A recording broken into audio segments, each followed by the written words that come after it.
आज हम पढ़ेंगे एक पुस्तक जिसका नाम है राष्ट्रीय स्वयंसेवक संघ और हिंदू धर्म। लेखक धर्म सम्राट स्वामी श्री करपात्री जी महाराज। प्रकाशक वेद शास्त्रानुसंधान केंद्र वाराणसी।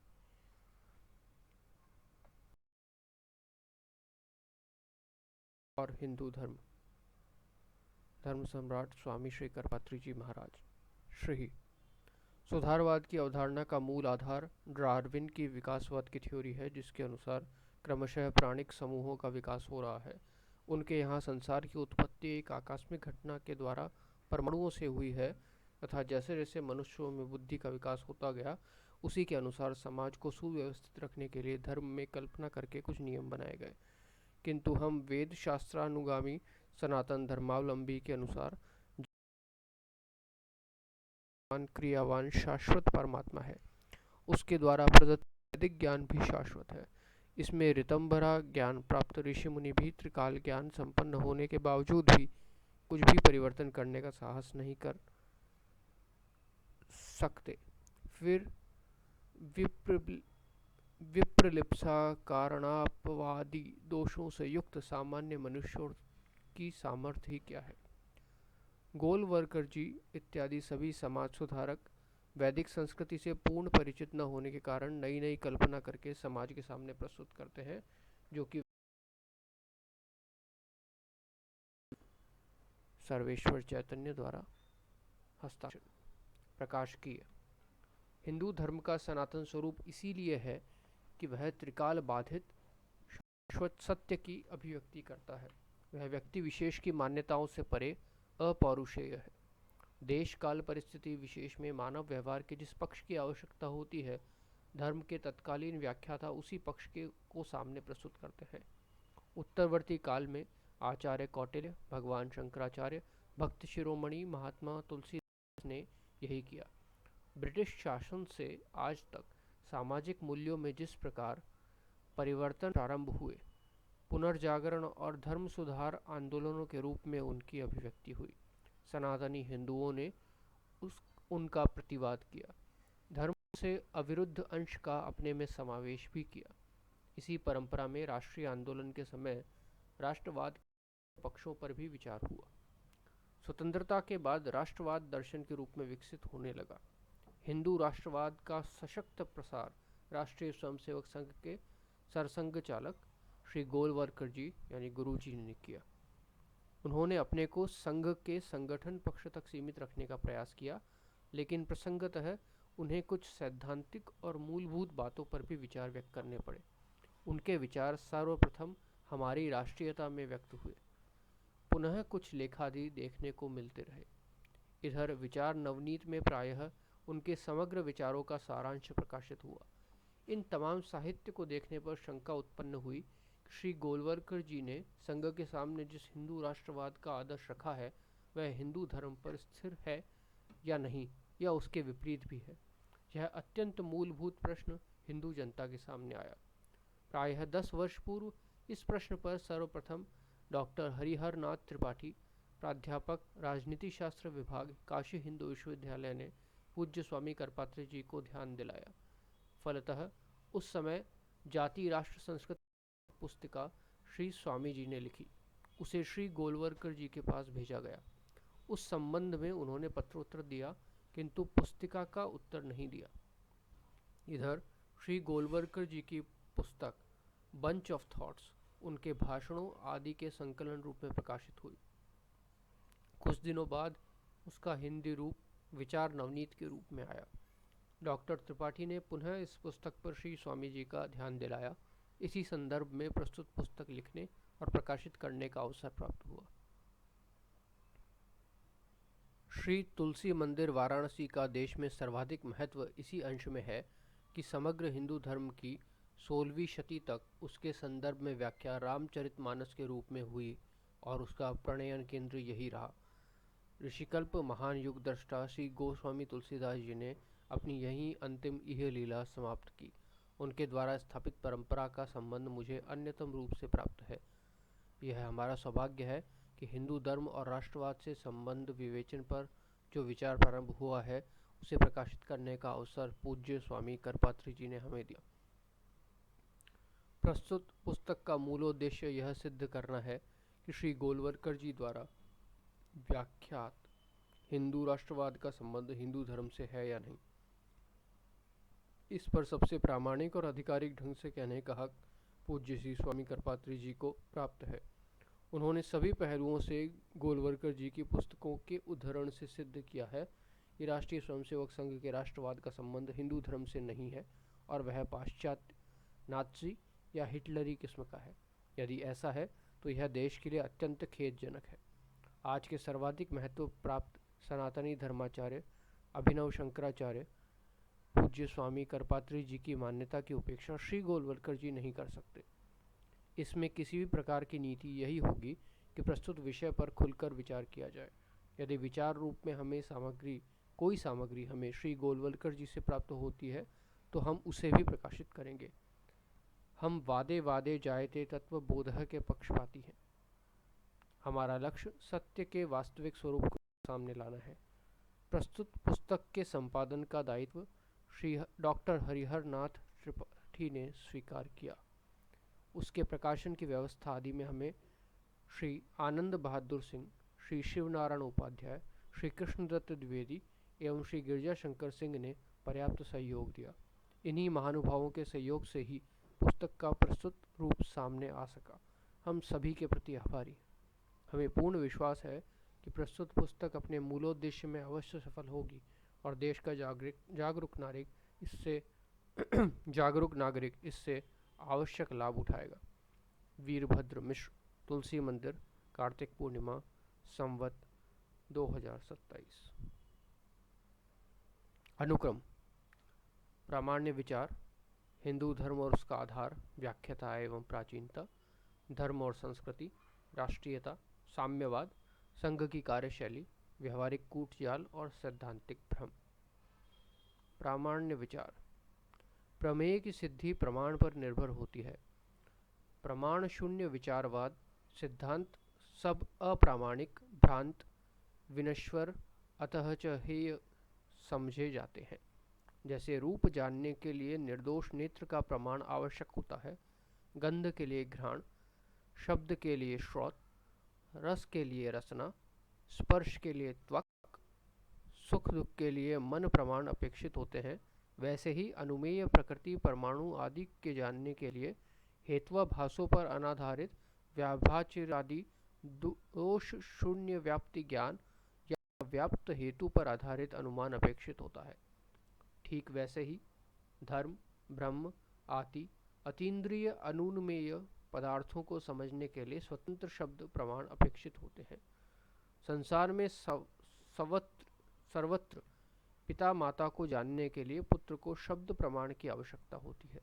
न्यायालयों में लेखों एवं साक्षियों के शब्दों के आधार पर ही आज भी सत्य का निर्णय किया जाता है।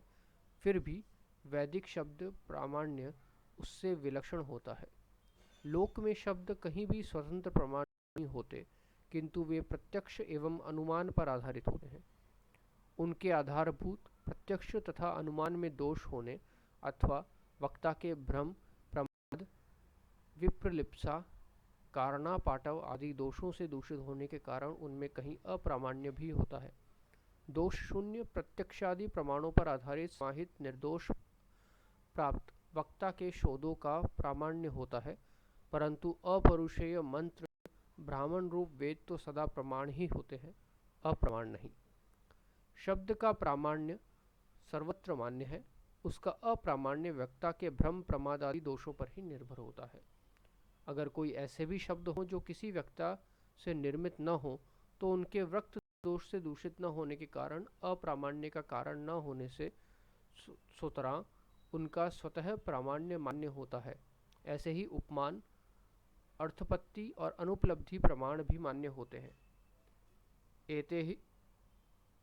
एते ही चेष्टा आदि कोई स्वतंत्र प्रमाण नहीं होते, क्योंकि प्रवाद और एते ही यदि आप्त परंपरा से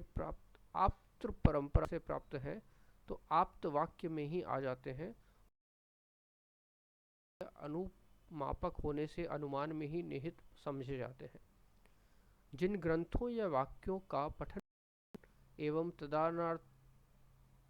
तदर्थानुष्ठान अविच्छिन्न अनादि संप्रदाय परंपरा से प्रचलित हो और जिनका निर्माण या निर्माता प्रमाण सिद्ध न हो, ऐसे वाक्य या ग्रंथ अनादि एवं अपौरुषेय ही होते हैं।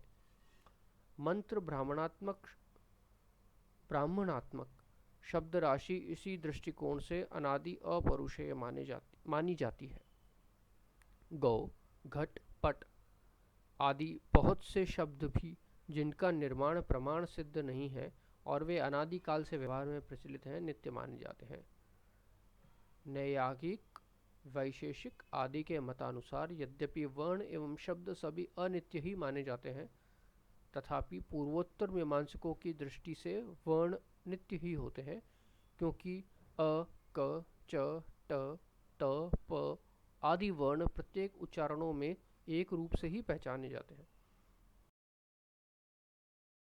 कराठ त्वालादि भेद से ध्वनियों में भेद भासमान होता है, अतः ध्वनियों के अनित्य होने पर भी अ, क, च, ट, त, प आदि वर्ण सर्वत्र अभिन्न एवं नित्य सिद्ध होते हैं।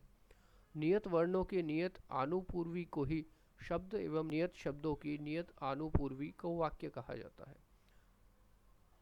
नियत वर्णों की नियत आनुपूर्वी को ही शब्द एवं नियत शब्दों की नियत आनुपूर्वी को वाक्य कहा जाता है।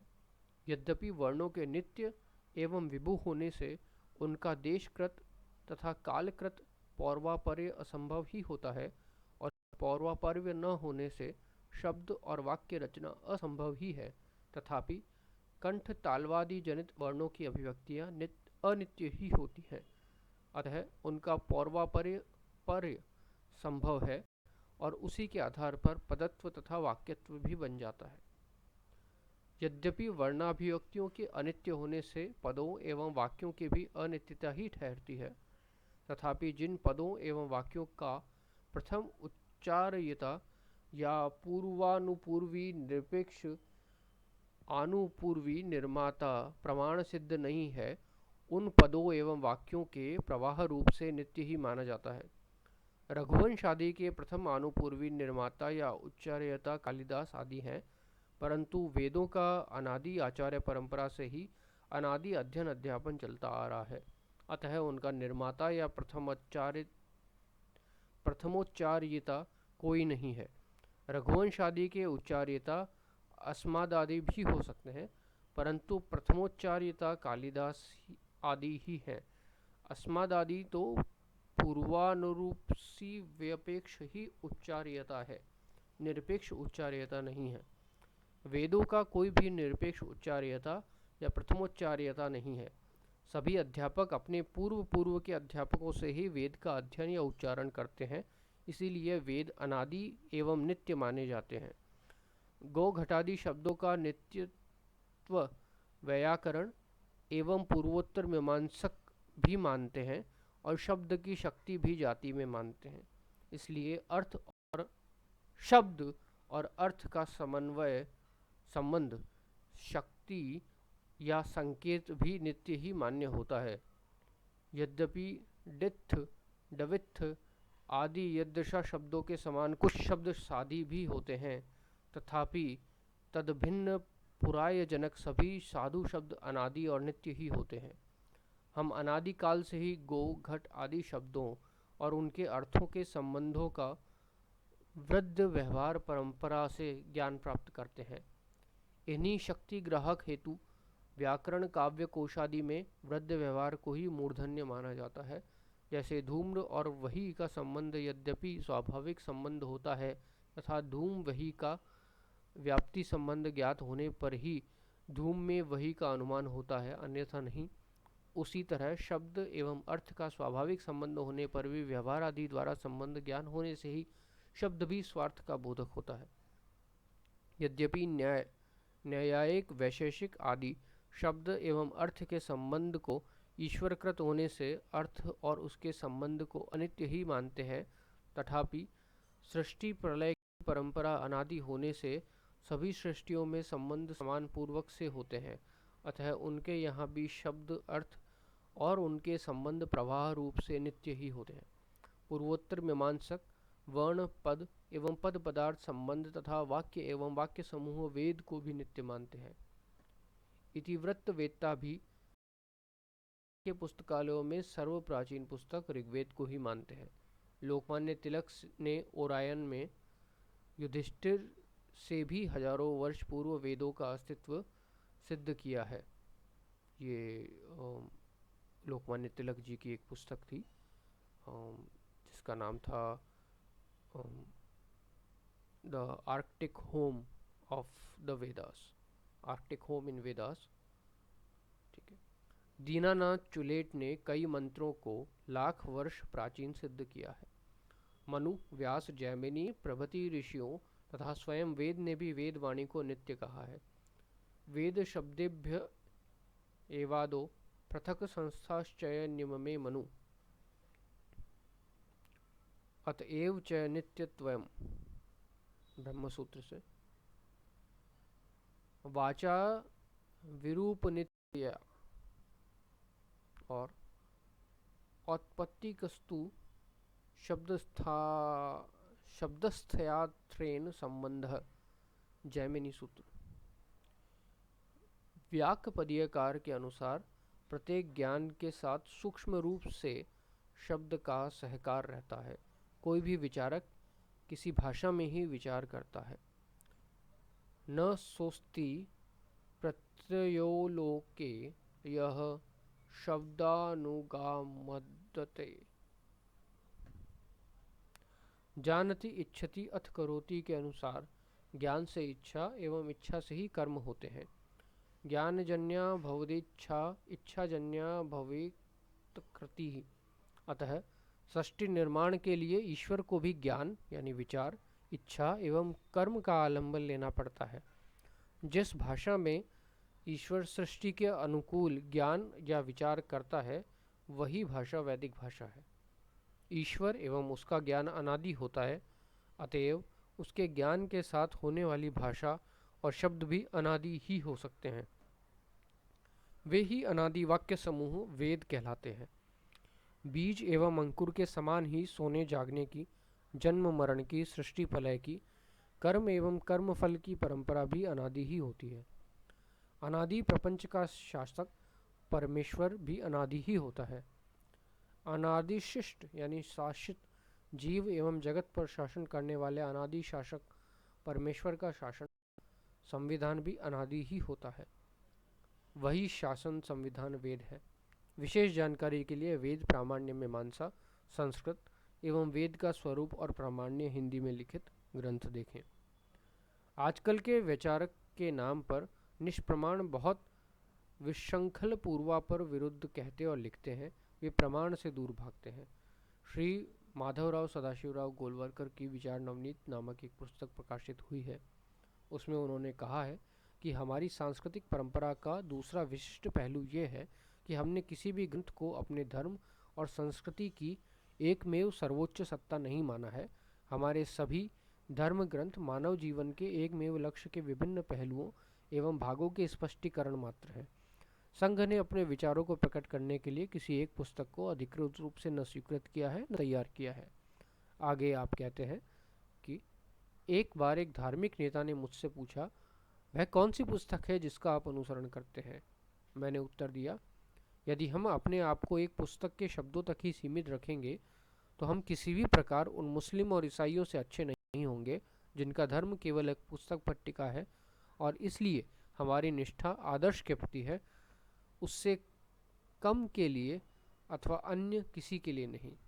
उद्धृत किया गया है पृष्ठ 332 और 333 से। वास्तव में प्रश्नकर्ता धार्मिक नेता का आशय यह था कि आप जिस धर्म, संस्कृति या आदर्श की बात करते हैं वह किस प्रमाण पर आधारित है अथवा नहीं, किसी प्रमाण पर आधारित है अथवा नहीं। प्रमाण है तो वह प्रत्यक्ष अनुमान अथवा शास्त्र। लौकिक कर्म भले ही प्रत्यक्षानुमान पर निर्भर हों, परंतु धर्म, ब्रह्म एवं उसके अनुष्ठान, उपासना आदि तो एकमात्र शास्त्र से ही गम्य होते हैं। इसलिए प्रत्येक परलोकवादी या धर्म ब्रह्मवादी कोई न कोई धर्म ग्रंथ प्रमाण मानता ही है। जैसे इस्लाम का कोई भक्त कुरान न मानता हो, ईसाइयत के आदर्श की बात करने वाला बाइबल ना मानता हो, यह कल्पना भी नहीं हो सकती। वैसे ही जो हिंदू संस्कृति के आदर्शों की रक्षा की बात करता हो, वह किसी हिंदू वेदादि ग्रंथों को न मानता हो, यह कम आश्चर्य की बात नहीं है। यह कहना कि जब वह कोई एक पुस्तक को प्रमाण मानकर उसे अपनी संस्कृति का आधार मानेगा, तो वह एक एक पुस्तक को अपना आधार मानने वाले ईसाई मुसलमान से अच्छा न होगा, ठीक नहीं। क्योंकि यूँ भी तो कहा जा सकता है, एक राष्ट्रीयता का अभिमान रखने वाला भी हिटलर, मुसोलिनी आदि राष्ट्रवादियों से अच्छा न कहा जा सकेगा। हमारी राष्ट्रीयता इतर राष्ट्रीयताओं से उत्कृष्ट है, यह कहना तो हिटलर आदि के लिए भी संभव था ही। आप अपनी राष्ट्रीयता के उत्कर्ष का प्रमाण इतिहास उपस्थित करेंगे, तो क्या कोई जर्मन अपनी राष्ट्रीयता का प्रमाण इतिहास उपस्थित न कर सकेगा? फिर इतिहास भी तो एक पुस्तक ही है। इतना ही नहीं, आधुनिक इतिहास तो प्रायः जानबूझकर अपने राष्ट्र, धर्म, संस्कृति आदि के महत्व वर्णन की दृष्टि से ही लिखे जाते हैं। जर्मन इतिहासकार लिखता है कि संसार का इतिहास जर्मनी के ही वनों, पर्वतों, नदियों, भूखंडों एवं अवशेषों से आरंभ होता है। वस्तुतः केवल पुरानी घटनाओं को ही बार बार वर्णन करना या पढ़ना गड़े मुर्दे उखाड़ने के अतिरिक्त कुछ नहीं है। अतः वह इतिहास नहीं, किंतु उन घटनाओं के वर्णन को ही इतिहास कहा जाता है, जिनसे अपने धर्म, संस्कृति, सभ्यता का महात्म ज्ञान हो और जनता को आध्यात्मिक, धार्मिक, राजनीतिक उन्नति की उपयोगी शिक्षा मिल सके। आधुनिक भारतीय इतिहासोल्लेख तो प्रायः पाश्चात्यों की दुराभिसंधियों के ही परिणाम है। पाश्चात्यों के शिष्य प्रायः भारतीय इतिहास लेखक भी उनके प्रभाव से अछूते नहीं हैं। यदि आप रामायण, महाभारत आदि आर्ष इतिहासों पर विश्वास करेंगे, तब पुस्तक मानना ही पड़ेगा।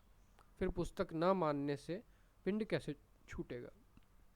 आस्तिक हिंदू तो सर्वज्ञ, कल्प, वैदिक, व्यास, वाल्मीकि आदि द्वारा लिखित रामायण, महाभारत आदि इतिहासों को ही प्रमाण मानते हैं, क्योंकि विश्व कल्याण कामना से प्रेरित समाधि संपन्न ऋषियों ने समाधि के द्वारा प्राप्त ऋतंभरा प्रज्ञा से स्थूल, सूक्ष्म, सन्निकट, विप्र, प्रकट सभी तथ्यों का साक्षात्कार कर इतिहास का उल्लेख किया है। उनका इतिहास वेद के विरुद्ध अंश में प्रमाण होता है।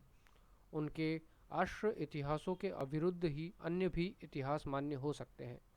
वस्तुतः आश्र इतिहास घटना वर्णन अंश में ही प्रमाण होता है, धर्म, संस्कृति या आचरण के संबंध में नहीं, क्योंकि घटना वर्णन का नाम ही इतिहास है। घटना दौर्भाग्यपूर्ण, प्रतिकूल एवं सौभाग्यपूर्ण, अनुकूल दोनों ही प्रकार की होती है। संसार में धर्म, अधर्म, जय, पराजय सभी ढंग की घटनाएं होती रहती हैं। उनमें जनता को धर्म, संस्कृति के अनुकूल घटनाओं से शिक्षा लेनी चाहिए। रामायण, महाभारत में रावण, दुर्योधन एवं राम, युधिष्ठिर आदि के भी चरित्रों का वर्णन है। सबको प्रमाण मानकर व्यवहार में लाने से अव्यवस्था ही होगी। अतः रामायण से रामादिवत वर्तति त्वं न रावणादिवत, महाभारत से युधिष्ठिरादिवत वर्तति वयम न दुर्योधनादिवत, अर्थात रामायण पढ़कर यह निष्कर्ष निकलना चाहिए कि रामादि के समान जनता को व्यवहार करना चाहिए, रावण आदि के समान नहीं। महाभारत से यह निष्कर्ष कि युधिष्ठिर आदि के समान बर्ताव करना चाहिए, दुर्योधन आदि के समान नहीं।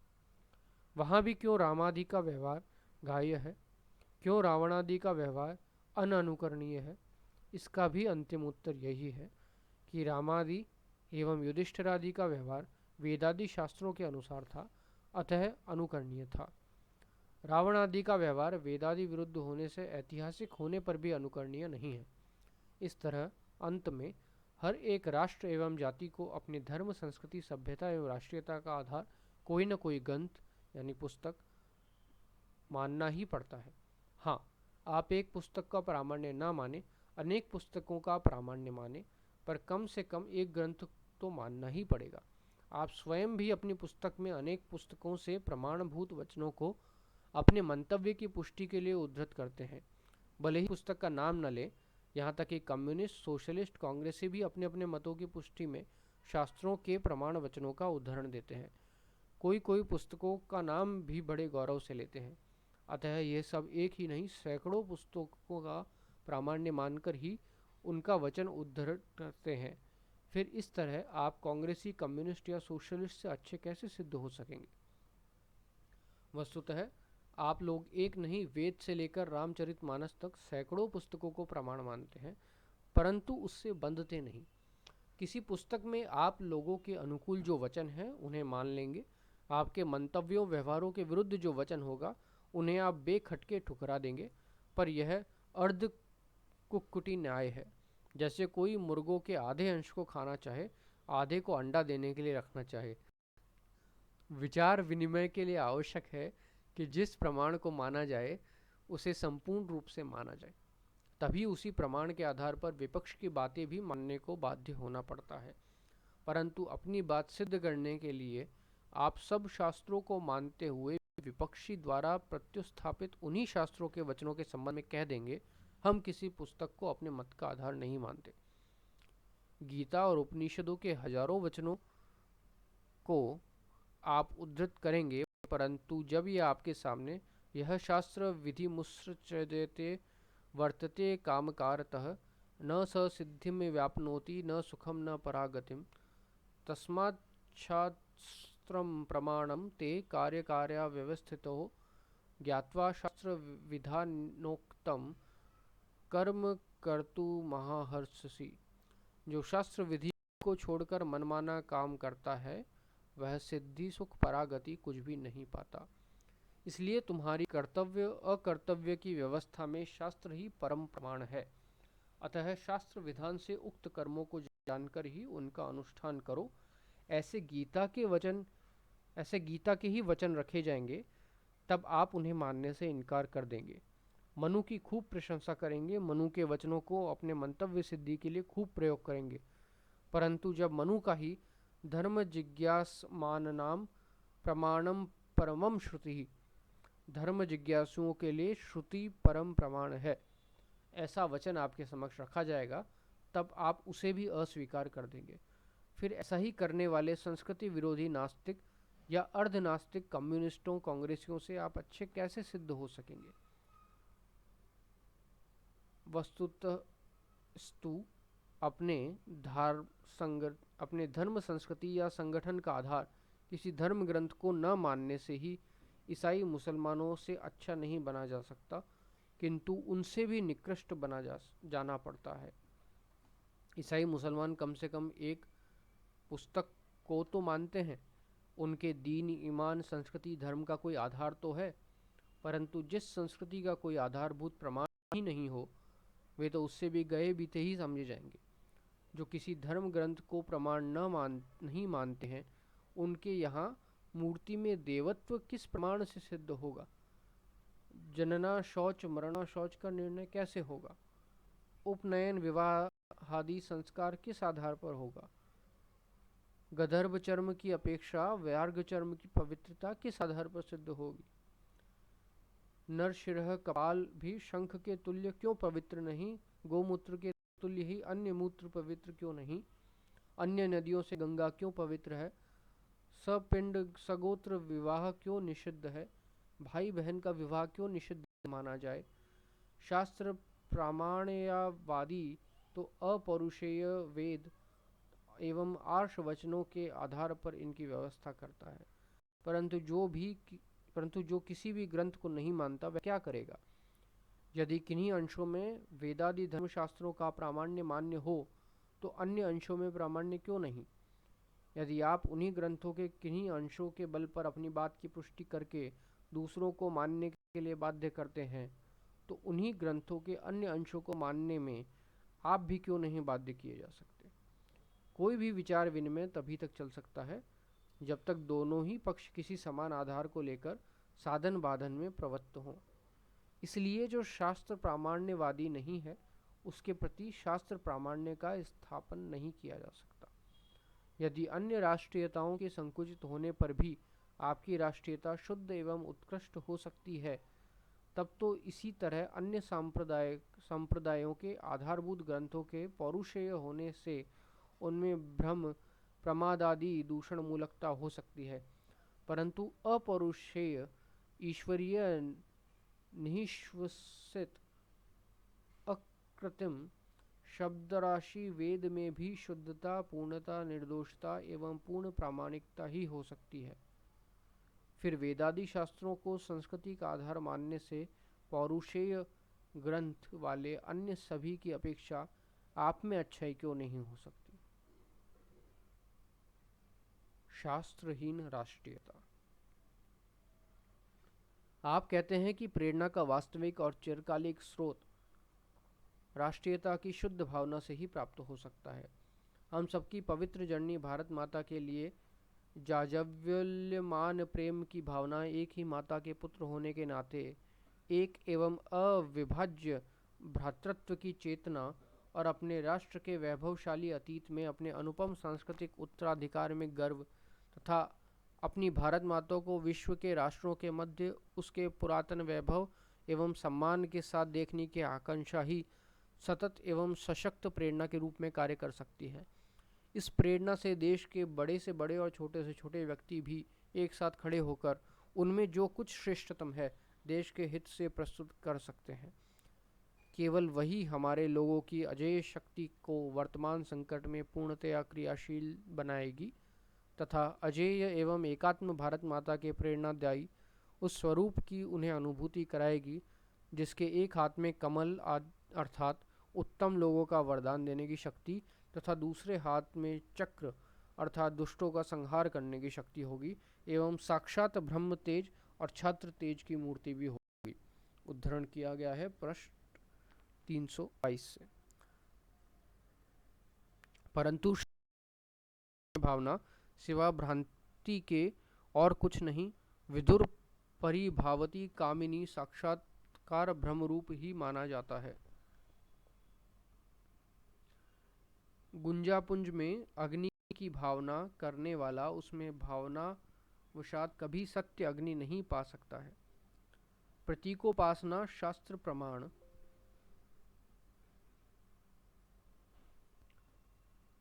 प्रतीकों प्रमाण के आधार पर ही सफल होती है।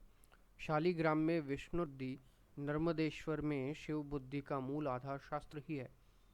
शास्त्र बिना प्रतीकोपासना बन ही नहीं सकती। प्रभा यानी यथार्थ ज्ञान प्रमाण से ही होता है। प्रमाण प्रत्यक्ष, अनुमान, आगम आदि ही हो सकते हैं।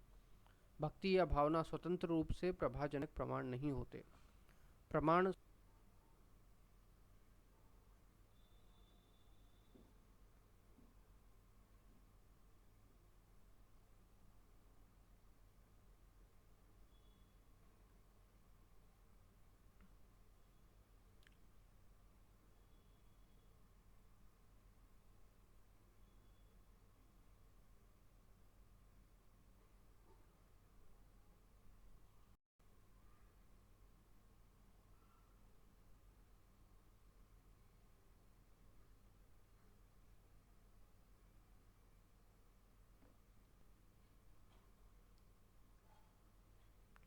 सत्य वस्तु तो सर्वाधिष्ठान ब्रह्म ही है।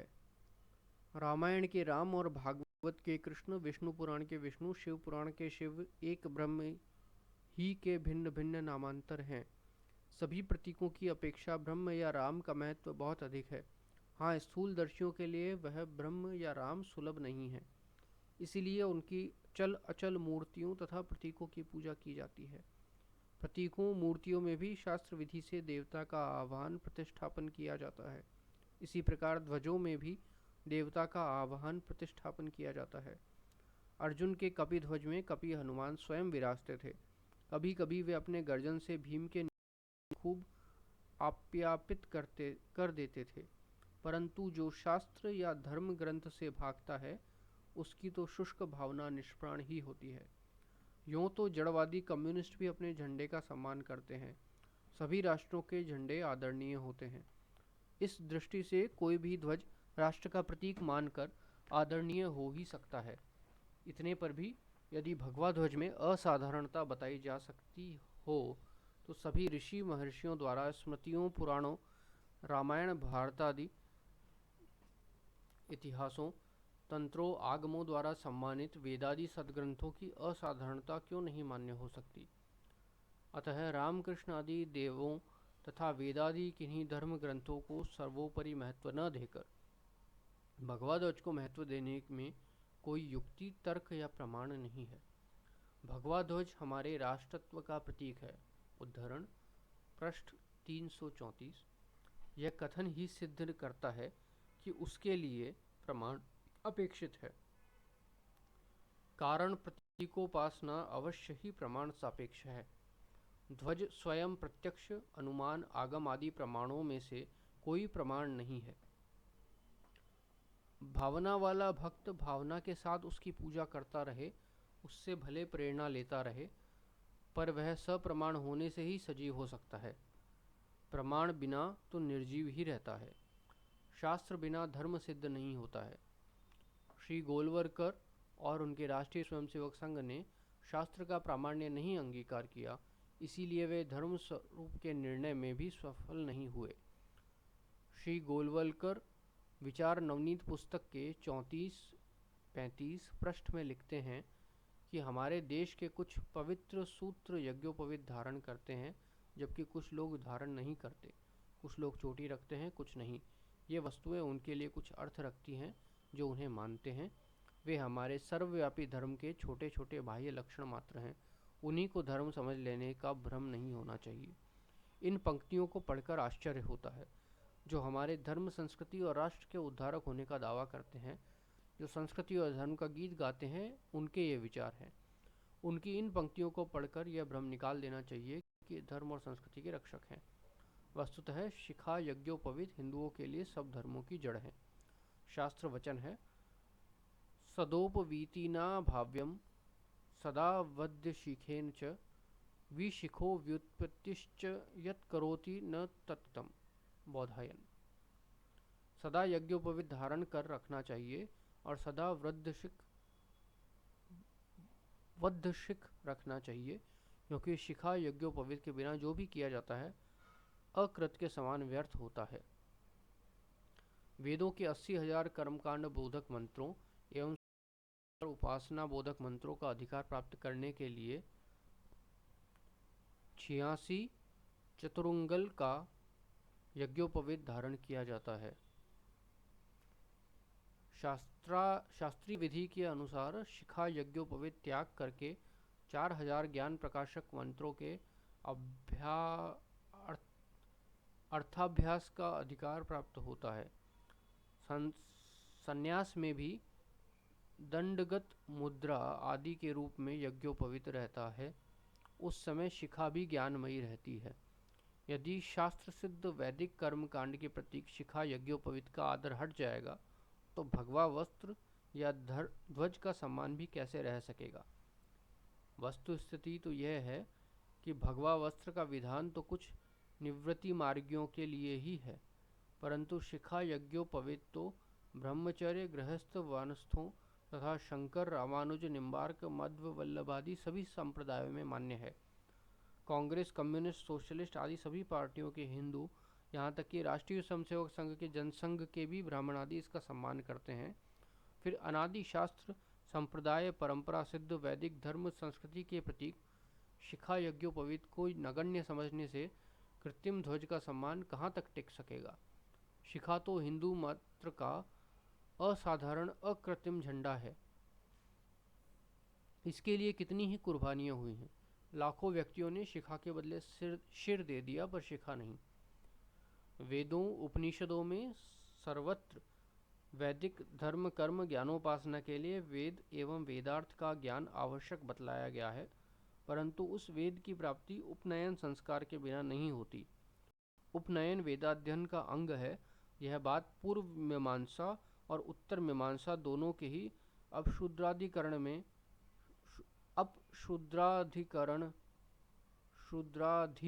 में भली भांति स्पष्ट है। जैमिनी, व्यास, शबर, शंकर, कुमारिल, रामानुज, मध्वादि सभी ने इसका विस्तार से वर्णन दिया है। अतः उपनयन धर्म ही नहीं, सब वेद स्मार्त धर्मों का मूल भी है। अतः उपनयन धर्म ही नहीं, सब वेद स्मार्त धर्मों का मूल भी है।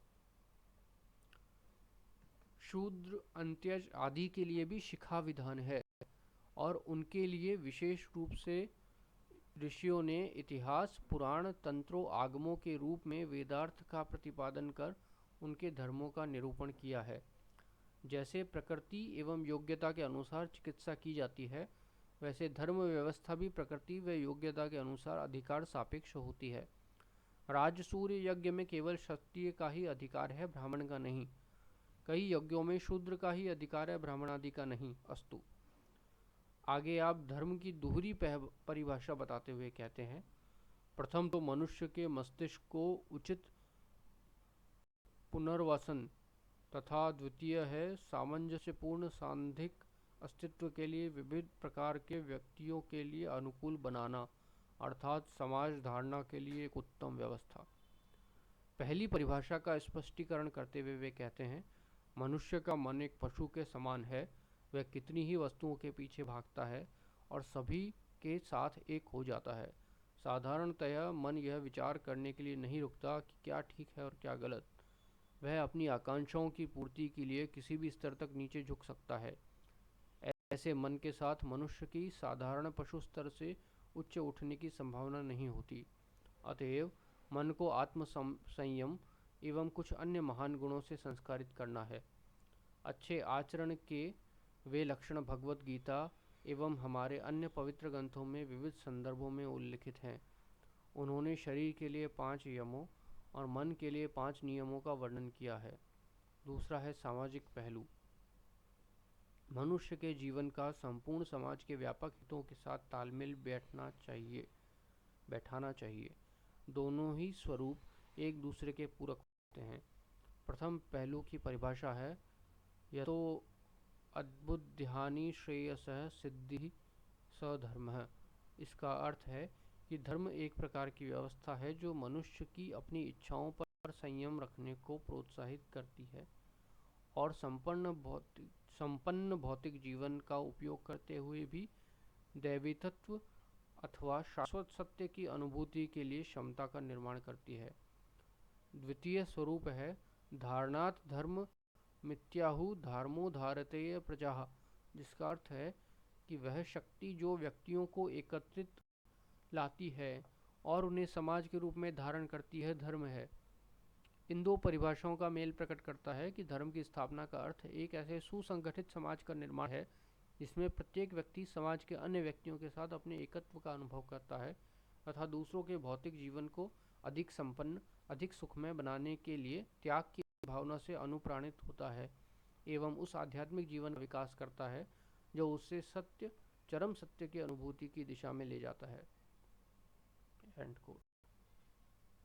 यद्यपि यम नियम आदि गुणों के द्वारा मन का परिष्कार करना परस्पर उपकार एवं सहानुभूति की भावना के साथ चरम सत्यानुभूति की ओर बढ़ना अच्छी वस्तु है, इसका समर्थन शास्त्रों में मिलता है। यम नियम आदि गुणों का समर्थन भी शास्त्रों में मिलता है। बृहदारण्यक के मधु ब्राह्मण के अनुसार प्रत्येक तत्व एक दूसरे के उपकारक बतलाए गए हैं, जैसा कि इयं पृथ्वी सर्वेषां भूतानां मधु, अस्य पृथिव्यः सर्वाणि भूतानि मधु, यश्चायमस्यां पृथिव्यां तेजोमयोऽमृतमयः पुरुषो यश्चामध्यात्मं शारीरस्तेजोमयोऽमृतः महः पुरुषोऽयमेव सः यो मयात्मेदमृतमिदं ब्रह्मेदं सर्वम्। और इमा आपः सर्वेषां भूतानां मधु, अयं माग्निः सर्वेषां भूतानां मधु, और अयम आदित्यः सर्वेषां भूतानां मधु। बृहदारण्यक उपनिषद। संपूर्ण विश्व के उत्पादन में जैसे ईश्वर कारण है, वैसे ही शुभाशुभ कर्म जनित अदृष्टों के द्वारा समष्टि जीव भी कारण है। यही कारण है कि एक एक वस्तुओं से बहुत प्राणियों को सुख मिलता है, बहुतों को दुख मिलता है। जिसका पुण्य उसके निर्माण में हेतु है, उसके लिए सुखजनक है। जिसका पाप उसके निर्माण में हेतु है, उसके लिए वह दुख का जनक है। पृथ्वी, जल, अग्नि, आदित्य, चंद्र, विद्युत, दिक्, धर्म, सत्य आदि प्रायः सबके उपकारक हैं। यही कारण है कि स्वाध्याय, यज्ञ, श्राद्ध, अतिथि सत्कार संस्कार बलि वैश्वदेव आदि द्वारा न केवल मनुष्यों को ही किंतु ऋषियों, देवताओं, पितरों, मनुष्यों एवं पशु पक्षी, काक, श्वान, पिपलादि पिपलिकादि सभी प्राणियों के तर्पण का विधान है। पीपलिका आदि सभी प्राणियों के तर्पण का विधान है। यही पंच महायज्ञ कहलाता है। प्रत्येक गृहस्थ का यह कर्तव्य बतलाया गया है। वास्तव में ईमानदारी की बात तो यह है कि जिससे जो बात लेनी है घोषणा पूर्वक लेनी चाहिए, अन्यथा शास्त्रों की बात को ही लेते हुए शास्त्र को न मानने की घोषणा करनी चोरी ही कही जाएगी। न मानने की घोषणा केवल इसीलिए की जाती है कि शास्त्रों की जो बातें मोहवश हमें मान्य नहीं है, कहीं उन्हें मानने के लिए हमें बाध्य न होना पड़े। साथ ही यह भी ईमानदारी की बात है कि अगर आपको शास्त्र नहीं मान्य है तो फिर अपनी बात की पुष्टि के लिए शास्त्रों का उद्धरण नहीं देना चाहिए। शास्त्रों का उद्धरण देते हैं तो उन शास्त्रों के संपूर्ण अंशों में मानना चाहिए और उनका अर्थ भी उनकी पद्धति से ही करना चाहिए, मनमाने ढंग से नहीं। यहाँ आपने भगवत गीता का नाम लिया है तो गीता के तस्माच्छादम प्रमाणम ते इस अंश का भी आदर करना चाहिए। ऐसी स्थिति में हम किसी पुस्तक को अपने धर्म का आधार नहीं मानते, यह कथन कहाँ तक संगत है। उत्तम गुणों से मन की शुद्धि करना अच्छी बात है, बुरी नहीं, परंतु यतो अभ्युदयः निश्रेयसः सिद्धिः स धर्मः इस कणाद दर्शन के सूत्र का अर्थ नहीं है। उसका तो सीधा अर्थ यही है कि जिस वेद प्रतिपाद्य वैदिक आचार विचार से अभ्युदय, लौकिक पारलौकिक उन्नति एवं निःश्रेयस मोक्ष सिद्ध होता है, वह वैदिक आचार विचार ही धर्म है। इसलिए वहीं आगे ईश्वर एवं उसकी कृति वेद का वर्णन आता है। पूर्वा पर प्रसंग बिना मनमाने ढंग से यतः का आत्मसंयम या उत्तम गुण आदि अर्थ करना प्रमाण विरुद्ध है। जब मनमानी ही अर्थ करना है तो कोई यतः शब्द से अन्य विपरीत भी अर्थ ले सकेगा। वस्तुतः अहिंसा, सत्य, अस्तेय, ब्रह्मचर्य, अपरिग्रह यम है। शौच, स्वाध्याय, संतोष, तप, ईश्वर प्राणाधान नियम है। परंतु उपर्युक्त गुण भी कैसे आएंगे, इसके लिए भी साधना की आवश्यकता है। बिना मन पवित्र हुए अहिंसा, सत्य का पालन कैसे होगा। ब्रह्मचर्य और अपरिग्रह भी मन शुद्धि बिना कैसे होगा। इस तरह तो जब मन शुद्धि हो तभी उक्त गुण आ सकते हैं और उक्त गुण हो तो मन शुद्धि होगी। इस तरह क्या अनन्योन्याश्रय दोष नहीं होगा। इसी प्रकार शौच पवित्रता क्या है, आंतर या बाह्य। आंतर ही है तब अहिंसा आदि से ही वह गतार्थ है। यदि बाह्य पवित्रता भी अपेक्षित है तो वह क्या है। बिना शास्त्र प्रामाण्य स्वीकार किए उसका ज्ञान कैसे होगा। क्या केवल सफाई या स्वच्छता ही पवित्रता है। यदि हाँ तो क्या स्वच्छ और शौच स्थलीय चमकीले पात्र में भोजन करना भी मान्य है। जनन मरण के अशौच कितने दिन मान्य होंगे। काक, गंध, गौ, गर्दभ, शंख, नर, शिर, कपाल, स्वस्त्री, परस्त्री, ब्राह्मण आदि भेद और शुद्ध अशुद्धि का क्या रूप होगा। स्वाध्याय किसका होगा, ईश्वर प्राणिधान का क्या रूप होगा। इन सब संबंधों की शास्त्रीय व्याख्याएं मान्य होंगी या यहाँ भी मनमानी ही चलेगी। स्पष्ट है कि शास्त्र प्रामाण्य बिना किसी का भी निर्णय एवं अनुष्ठान नहीं बन सकेगा। वस्तुतः शास्त्रोक्त धर्म ही मन के संस्कार होते हैं। मन ही क्यों, मनवादी धर्म शास्त्रों के अनुसार देह, इंद्रिय, मन आदि सभी साधनों का शोधन आवश्यक होता है। कंटकेन कंटको द्वारः विषस्य विषमोषधम के अनुसार देह, इंद्रिय, मन, बुद्धि, अहंकार की पाश्विक कामाचार, कामवाद, काम भक्ष आदि चेष्टाओं का बाध करने के लिए ही वैदिक धर्म कर्म का अनुष्ठान करना पड़ता है। देहादि के शास्त्रोक्त व्यापार से ही पाश्विक व्यापार का अंत हो सकता है। शास्त्रीय काम कर्म के ज्ञान से ही पाश्विक काम कर्म ज्ञान की निवृत्ति हो सकती है। ब्राह्म मुहूर्त में उठकर शास्त्रोक्त विधान के अनुसार शौच, स्नान संध्या वंदनादि नियमों से ही सूर्योदय तक सोते रहने, उठते ही सदाचार निरपेक्ष भोजन, पान, अनर्गल प्रलाप, असत साहित्याध्ययन आदि की निवृत्ति हो सकती है। शास्त्रीय विचारधाराओं से ही स्वार्थमयी रागमयी पाश्विक विचारधारणाओं का भाग होता है। अविद्यया मृत्युम तीत्रवा विद्यया मृत्युनुते, इन वेद मंत्रों में स्पष्ट रूप से ही यही कहा है। अविद्या अर्थात शास्त्र विहीन विद्या सदृश वैदिक काम कर्म ज्ञान से मृत्यु अर्थात पाश्विक काम कर्म ज्ञान का अतिक्रमण करके विद्या अर्थात परमेश्वर की सगुणोपासना से अमृतत्व अर्थात सगुण ब्रह्मलोक की प्राप्ति होती है। तब वैदिक कर्म और उपासना के समुच्चयानुष्ठान रूप अविद्या से सर्वविध ऐषणा रूप मृत्यु को पार करके विद्या अर्थात ब्रह्म साक्षात्कार से अमृतत्व परम पद प्राप्त किया जाता है।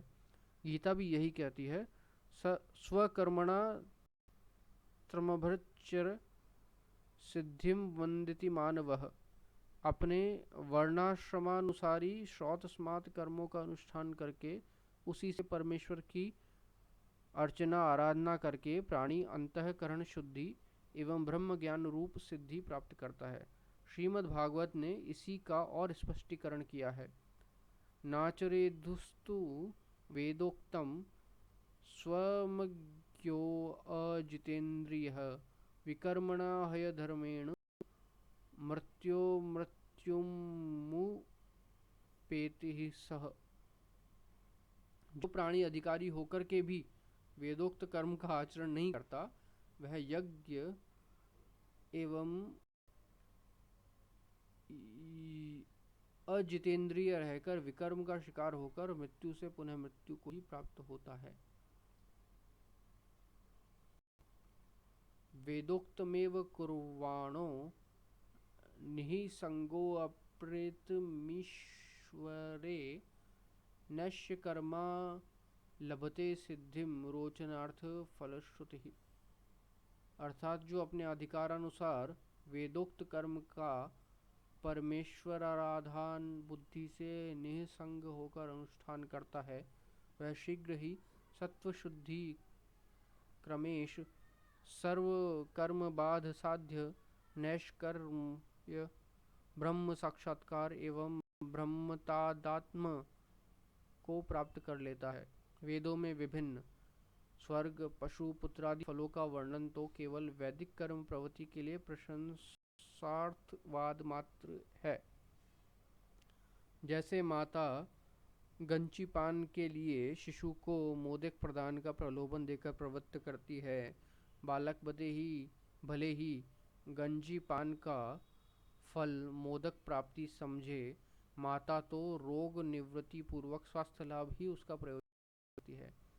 मादन प्रदान करते हुए भी मोक्ष प्राप्ति उसका मुख्य फल नहीं समझती।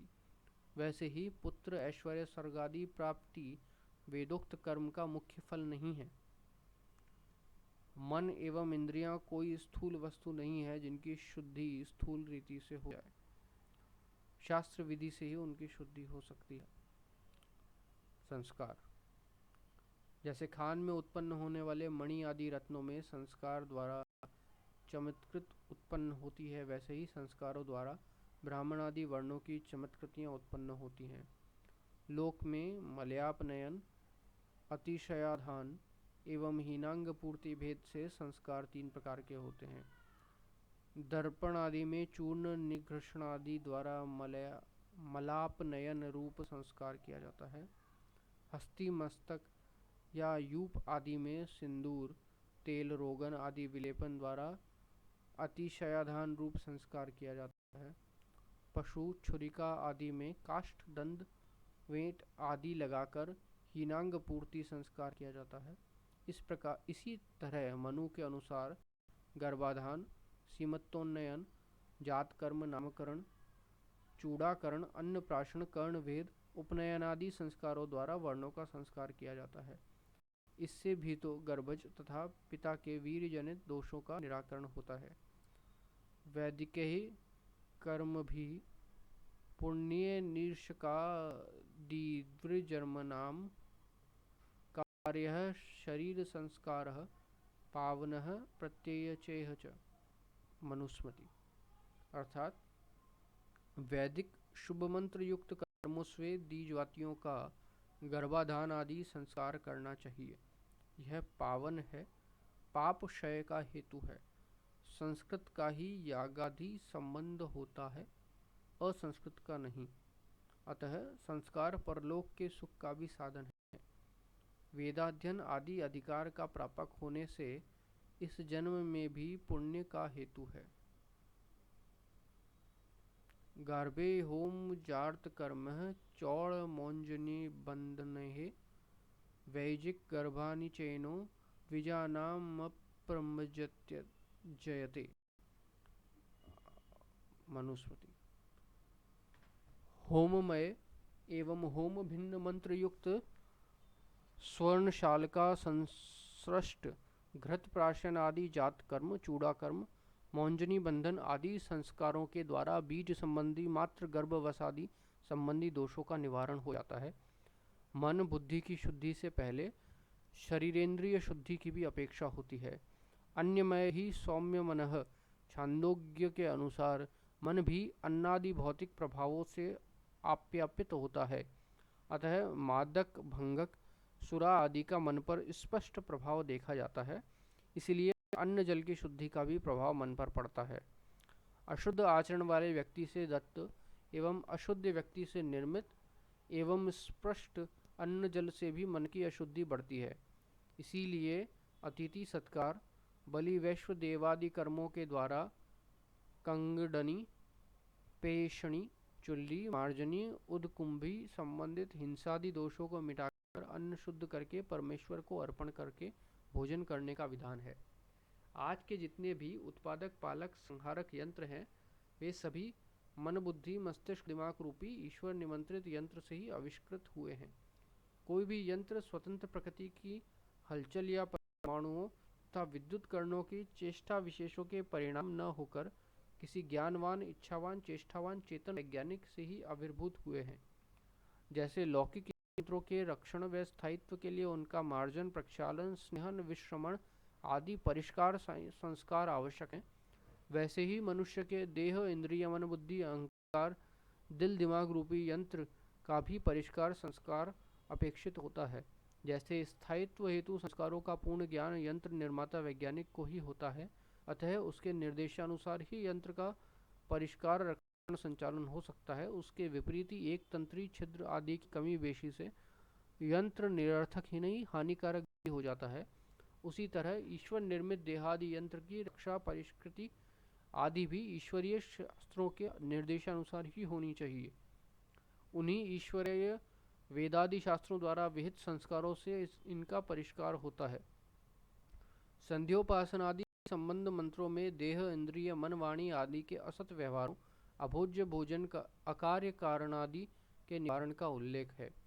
मनु के अनुसार वेदाध्ययन एवं मासादि वर्जन रूपी व्रतों, साचित्र चरु होम आदि, सायं प्रातरादि अग्निहोत्र होमों, त्रैविध कर्मों, ब्रह्मचार्य अवस्था में देवर्षि पितृ तर्पणादि रूप इंज्रियाओं एवं संतति प्रवर्तन तथा ब्रह्म यज्ञादि पंचमहायज्ञों एवं ज्योतिष्ठोमादि यज्ञों के द्वारा यह शरीर तथा इंद्रिय, मन, बुद्धि आदि विशिष्ट आत्मा ब्रह्म प्राप्ति के योग्य बनाया जाता है।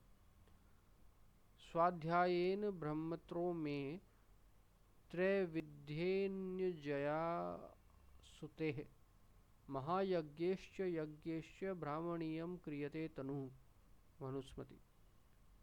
अनाचार, दुराचार परिवर्जनों तथा शास्त्रीय सदाचारों, धर्मानुष्ठानों, मंत्रादि जपों एवं उपासनाओं द्वारा ही देह, इंद्रिय, मन आदि का परिष्कार होता है।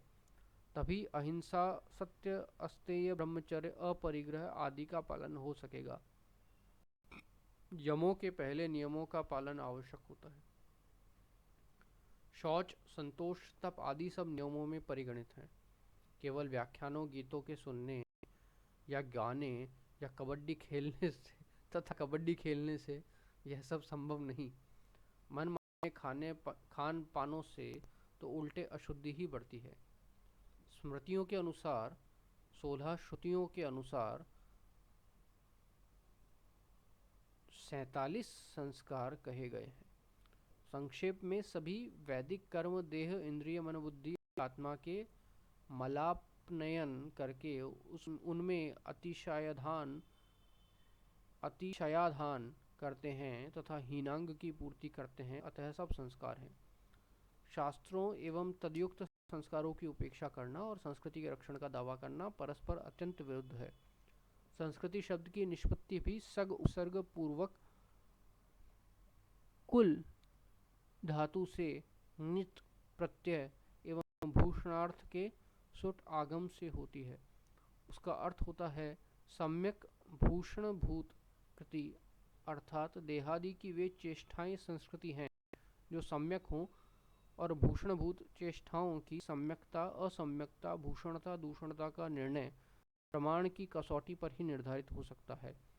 तथा चधेय इंद्रिय, मन, बुद्धि आदि की वे चेष्टाएं जो लौकिक, पारलौकिक, अभ्युदय एवं निःश्रेयस की हेतु बुद्धि हों और प्रत्यक्षानुगामादि प्रमाणों से यथायोग्य प्रमित एवं समर्थित हों, वे ही संस्कृति हैं। 16 या 48 संस्कार तथा अनान्य शास्त्र निर्दिष्ट दृष्टादृष्ट कल्याण साधनीभूत देहेंद्रियादि चेष्टा या व्यापार संस्कृति है। आजकल तो जहाँ कुछ लोग नृत्य, गीत आदि समारोह की सांस्कृतिक समारोह की संज्ञा दे रहे हैं, आप लोग सामूहिक रूप से मनमानी खानपान, कबड्डी खेलने और राष्ट्र महात्म्य बोधक गीत गाने को ही संस्कृति मानते हैं। धर्म, दर्शन, इतिहास, सदाचार, भाषा, भावाभिव्यंजक कलाओं का भी भाषा में ही अंतर्भाव समझ लेना चाहिए। इन 5 विभागों में संस्कृति का स्वरूप समझा जा सकता है। धर्म केवल शास्त्र गम्य है।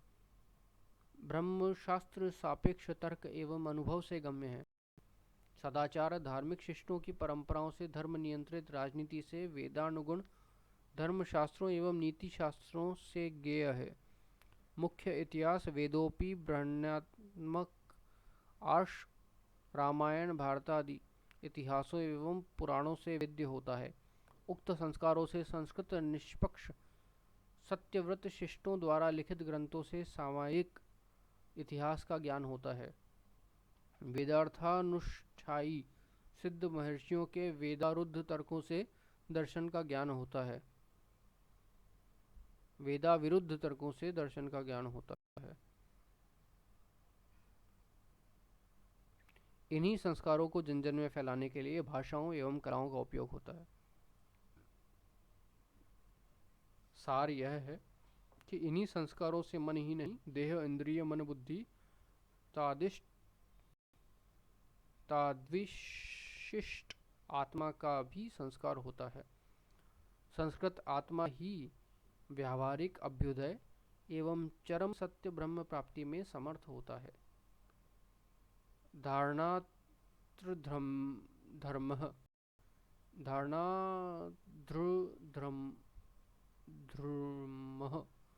इस परिभाषा का भी निष्कर्ष वही है जो कणाद के सूत्र का है। व्यक्ति एवं समाज का अविरोधेन तालमेल जोड़ना तो प्रत्यक्षादिगम्य लौकिक कौशल मात्र है। यह केवल हिंदू धर्म की ही विशेषता नहीं, अपितु विश्व के अन्य देशों और समाजों में भी अनिवार्य रूप से प्रचलित है। यहाँ तक कि मधुमक्खियों तथा कपोतों में भी ऐसा समन्वय, सामंजस्यपूर्ण संगठन होता है। हर एक का संगठन होता है। हर एक संगठन में सहिष्णुता, उदारता, परस्पर उपकारिता की अपेक्षा होती है। सामान्यतः सभी अपने दुख में रोते और अपने सुख में प्रसन्न होते हैं।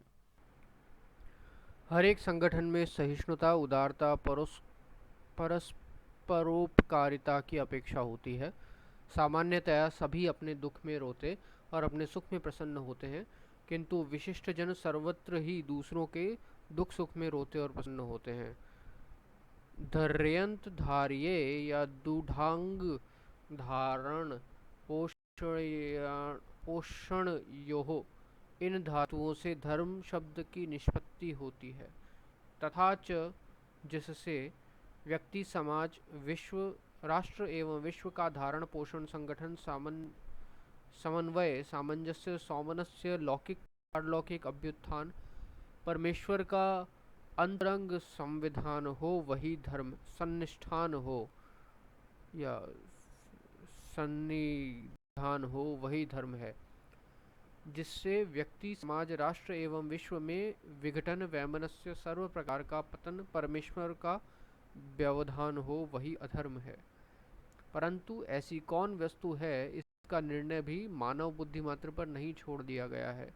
अतएव उस वस्तु का सान्निर्देश शोधना लक्षणार्थ इस जैमिनी सूत्र में बताया गया है, जिसका सार यह है कि प्रवर्तक वैदिक विधियों से कर्तव्यतेन विहित कर्मोपासनादि धर्म है।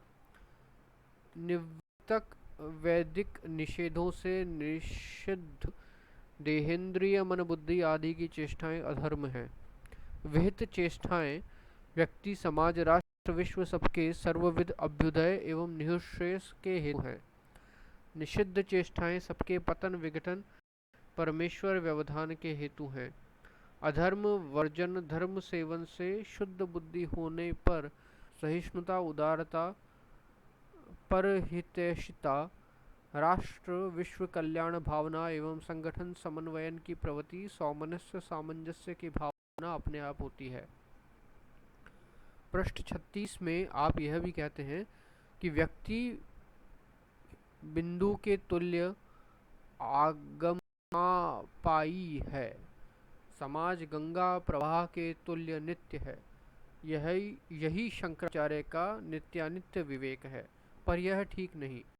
श्री शंकराचार्य के नित्यानित्य विवेक का अर्थ स्वप्रकाश अखंड बोधानंद स्वरूप परमात्मा नित्य है, तदभिन्न सब संसार अनित्य है। नित्यानित्य के विवेक का परिणाम है वैराग्य। वैराग्य से शमदमादि संपत्त्यादि क्रमेण उत्कृष्ट मुमुक्षुत्व, जिज्ञासुत्व एवं श्रवण मननादि क्रमेण ब्रह्म प्राप्ति होती है। यहाँ व्यक्ति और समाज के लिए बिंदु और प्रवाह का दृष्टांत संगत नहीं। शरीर आदि के अनित्य होने पर भी जीवात्मा नित्य ही होती है, यह मानने से ही शास्त्र, धर्म, परलोक की मान्यता चल सकती है। इसके बिना आस्तिकता, परहितार्थ प्रयत्न और प्राणोत्सर्ग की भावना नहीं बनती। दृष्टांत भूत बिंदु और प्रवाह दोनों ही अनित्य हैं, क्योंकि बिंदुओं का समूह ही तो प्रवाह है। समूहियों के अनित्य होने पर सुतरां समूह की भी अनित्यता होगी। ऐसा मानने पर तो चावार्क मत में प्रवेश होगा। फिर तो या जीवेत सुखम जीवेन्द्र कृत्वा घृतम पीभेत, भस्मीभूतस्य देहस्य पुनरागमनम कुतः की भावना होगी।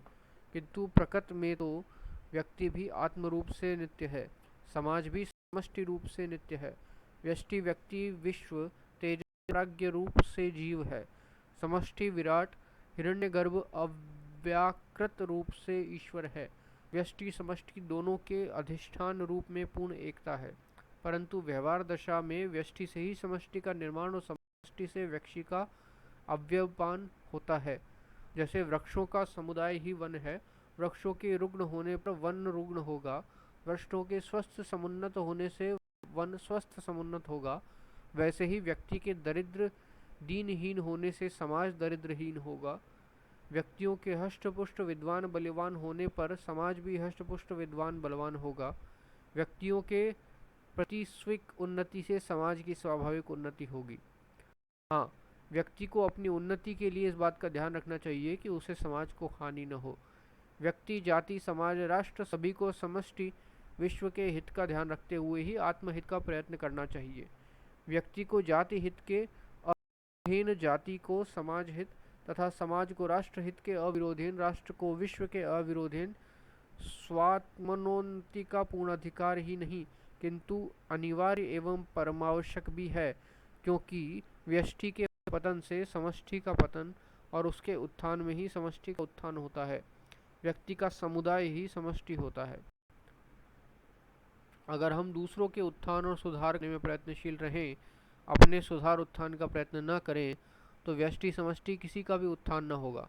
प्रसिद्ध एक ग्राम के नेता ने ग्रामीणों को यात्री में एक कुंड में सबको एक एक पाव दूध डालने को कहा। सबने स्वीकार कर लिया, परंतु डालने का समय आने पर सोचा कि सब तो दूध डालेंगे ही, मैं एक पाव पानी डाल दूं तो किसी को क्या पता चलेगा, और उसने वैसा ही किया। परंतु दैवात सभी के मन में वैसी ही बात आ गई, सबने पानी ही डाला, उनमें सफेदी तक न हुई। आज यही तो देखा जा रहा है। अहिंसा, सत्य, यम नियम पालन का उपदेश करने वाले दूसरों को उपदेश करते हैं, परंतु स्वयं वैसा नहीं करते। फलतः उनके अनुयायियों में जितना जाल फरेब, हिंसावादी, दलबंदी, पक्षपात, भ्रष्टाचार चलता है, उतना सामान्य लोगों में नहीं देखा जाता है। इसीलिए शास्त्रों में सर्वत्र कर्म एवं कर्म फलों का व्यक्तिक संबंध ही उपदिष्ट है। व्यक्तियों के धार्मिक होने पर समाज स्वतः धार्मिक हो जाएगा। इसलिए कहावत है, स्वयं तीर्थम परायण तारयति, स्वयं भ्रष्ट परायण भ्रंशयति। स्वयं तीर्ण ही दूसरों को तारता है, स्वयं भ्रष्ट दूसरों को भ्रष्ट करता है। समष्टि सेवा विराट सेवा है। कोई भी समष्टि व्यक्ति के लिए अपेक्षित ऐसी बात नहीं जो शास्त्रों में न हो। अतएव समाज, राष्ट्र या विश्व सेवा भी तत्व साक्षात्कार एवं उपासना का ही एक अंग है। साधक को अनंत ब्रह्मांडिष्ठान सर्वातीत स्वप्रकाश ब्रह्म का साक्षात्कार करने से पहले व्यष्टि अभिमान मिटाकर समष्टि अभिमान बनाकर व्यष्टि समष्टि के ऐक्य का अनुसंधान करके अहंग्रहोपासना करनी पड़ती है। जैसे घट उपाधि के विलीन कर देने पर फिर घटाकाश महाकाश दोनों एक हो जाते हैं, वैसे ही प्रकृति में भी समझना चाहिए। व्यष्टि अभिमान मृत्यु है, समष्टि अभिमान ही अमृतत्व है। फिर भी अनादिकाल से व्यष्टि देहादि में अभिमान निरूढ़ है। उसको मिटाने के लिए दीर्घ काल तक उपासना करनी पड़ती है। साधक को व्यष्टि के स्थूल जागृत अवस्थाभिमानी विश्व, सूक्ष्म स्वप्न के अभिमानी तेजस एवं कारण सुषुप्ति के अभिमानी प्राज्ञ को समष्टि स्थूल सूक्ष्म कारण अवस्थाओं के अभिमानियों विराट हिरण्यगर्भ अव्याकृत कारणात्माओं के साथ अभेदोपासना करनी पड़ती है। पहले व्यष्टि अभिमान मिटाकर विश्व अपने को विराट में लीन करके अपने को मैं महाविराट हूँ ऐसा चिंतन करता है। फिर तेजस हिरण्यगर्भ की एकता का अनुसंधान करके विराट को हिरण्यगर्भ में लीन करके अपने को हिरण्यगर्भ रूप समझकर मैं ही समष्टि सूक्ष्म प्रपंचाभिमानी हिरण्यगर्भ हूँ ऐसी उपासना करता है। तदनंतर प्राज्ञ एवं अवाकृत्य का ऐक्यानुसंधान करके हिरण्यगर्भ का कारण अवाकृत में विलीन करके मैं समष्टि कारणात्मक अवाकृत ईश्वर हूँ ऐसी उपासना करता है। इस उपासना के परिपक्व होने के अनंतर परम सत्य शुद्ध ब्रह्म में अहम ब्रह्मास्मि बुद्धि होती है। महाविराट में ही अहम बुद्धि हो जाने पर समष्टि हित ही साधक का अपना हित हो जाता है। जब हमारा अभिमान व्यष्टि देह तक ही सीमित रहता है, तब हम व्यष्टि के दुख में दुखी और उसके सुख में सुखी होते हैं। उसके सुख प्राप्ति, दुख निवृत्ति के उपायों एवं साधन संग्रहों में लगे रहते हैं। परंतु जब समष्टि विराट अहंता का आस्पद हो जाता है, तब तो समष्टि के हित की ही चिंता रह जाती है। समष्टि का सुख ही उसका सुख होता है। फिर वह समष्टि के दुख निवृत्ति एवं सुख प्राप्ति के लिए ही प्रयत्नशील होता है। परंतु समष्टि विराट में अहंता के प्रथम उसमें ममता होनी आवश्यक है। देहादि ममता के आस्पद होते हैं, तभी उनमें अहंता बुद्धि भी होती है। अहम गौरः, अहम स्थूलः, अहम कृष्णः, अहम कृष्णः आदि व्यवहार दृष्टिगोचर होता है। अतः पहले जैसे हमारे पुत्र कलत्र मित्र में ममत्व रहता है, उनके हित चिंतन, उनके सुख प्राप्ति, दुख निवृत्ति के साधन संग्रहों में लगे रहते हैं, वैसे विराट में ममत्व होने से हम समष्टि विराट या विश्व हित साधन में ही लगे रहेंगे। फिर भी एकाएक विराट में ममत्व होना कठिन होता है। धीरे धीरे व्यष्टि का अभिमान छोड़ते हुए समष्टि अभिमान बढ़ाया जाता है। अति साधारण प्राणी व्यष्टि देह में ही ममत्व रखता है, उसके सुख दुख में ही सुख दुखी होता है, परंतु उसकी अपेक्षा अपने पुत्र कलत्र आदि में ममत्व करके उनके हित में लगने वाला पहले से उत्कृष्ट समझा जाता है। धीरे धीरे उसकी ममता की संकीर्णता सीमा मिटाकर विस्तृत सीमा बनाई जाती है। पुत्र कलत्र मात्र में सीमित ममत्व बढ़ाकर प्राणी अपने अन्य सगे संबंधी जाति बिरादरी में ममत्व करता है, फिर उसको बढ़ाकर अपने ग्राम मंडल एवं प्रांत में ममत्व करके निरंतर उसके हित साधन में लगता है, उसको भी बढ़ाकर अपने राष्ट्र में ममत्व करता है। तब राष्ट्र के धारण पोषण अभ्युत्थान में राष्ट्र की सुख प्राप्ति और दुख निवृत्ति के काम में लग जाता है।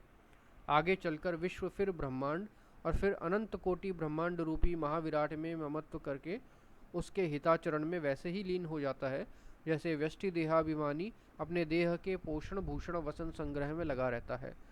सेवतसीय लक्षण रघुबीर ही जिमी अविवेक पुरुष शरीर ही। हाँ, तो वसुधैव कुटुंबकम तो इस उपासना की एक निम्न श्रेणी की अवस्था है। जब संपूर्ण विराट में पूर्ण ममत्व संपन्न हो जाता है तब उसमें अहंता बन सकती है। तब क्रम से हिरण्य गर्भ में, अव्याकृत ब्रह्म में, फिर कार्य कारणातीत चरम सत्य विशुद्ध ब्रह्म में स्वात्म तादात्म्य रूप से सुप्रतिष्ठित होती है। इन भूमिकाओं में समष्टि में व्यष्टि का लय हो जाता है। यहाँ व्यष्टि का समष्टि से पृथक कोई स्वार्थ नहीं होता है। व्यष्टि भाव रूप मृत्यु को अतिक्रमण करके समष्टि भाव रूप अमृतत्व प्राप्त करना ही व्यष्टि के लिए पुरुषार्थ भी है। परंतु इस उत्कृष्ट अवस्था पर पहुंचने के पहले समष्टि अविरोधेन व्यष्टि को आत्मोन्नति का जीतोड़ प्रयत्न करना ही चाहिए। इसी तरह जातीय एवं सामाजिक अभ्युत्थान का प्रयत्न भी राष्ट्र के अभ्युदय का ही हेतु होता है, क्योंकि अनेक व्यक्तियों, जातियों, समाजों, ग्रामों, मंडलों, प्रांतों का समुदाय या समष्टि ही राष्ट्र होता है। फिर भी व्यक्तिक कौटुंबीय जातीय उन्नति के काम में संलग्न होते हुए भी इतना अधिक लिप्त नहीं हो जाना चाहिए कि राष्ट्र हित के कामों के लिए अवसर ही ना मिले या उसकी उपेक्षा हो जाए। इसी तरह राष्ट्र के हित में लगे रहते हुए भी अंतर्राष्ट्रीय विश्व हित की भी उपेक्षा न होने देनी चाहिए, न उसमें बाधा ही आने देनी चाहिए। अतएव व्यष्टि समष्टि दोनों का समन्वय ही आवश्यक है। किसी पक्ष में राग के अतिरेक से इतर पक्ष की उपेक्षा नहीं होनी चाहिए। श्री माधवराव सदाशिवराव गोलवलकर की पुस्तक विचार नवनीत के आरंभ में ही कुछ लोगों के अंतर्राष्ट्रीयतावाद का वर्णन किया गया है।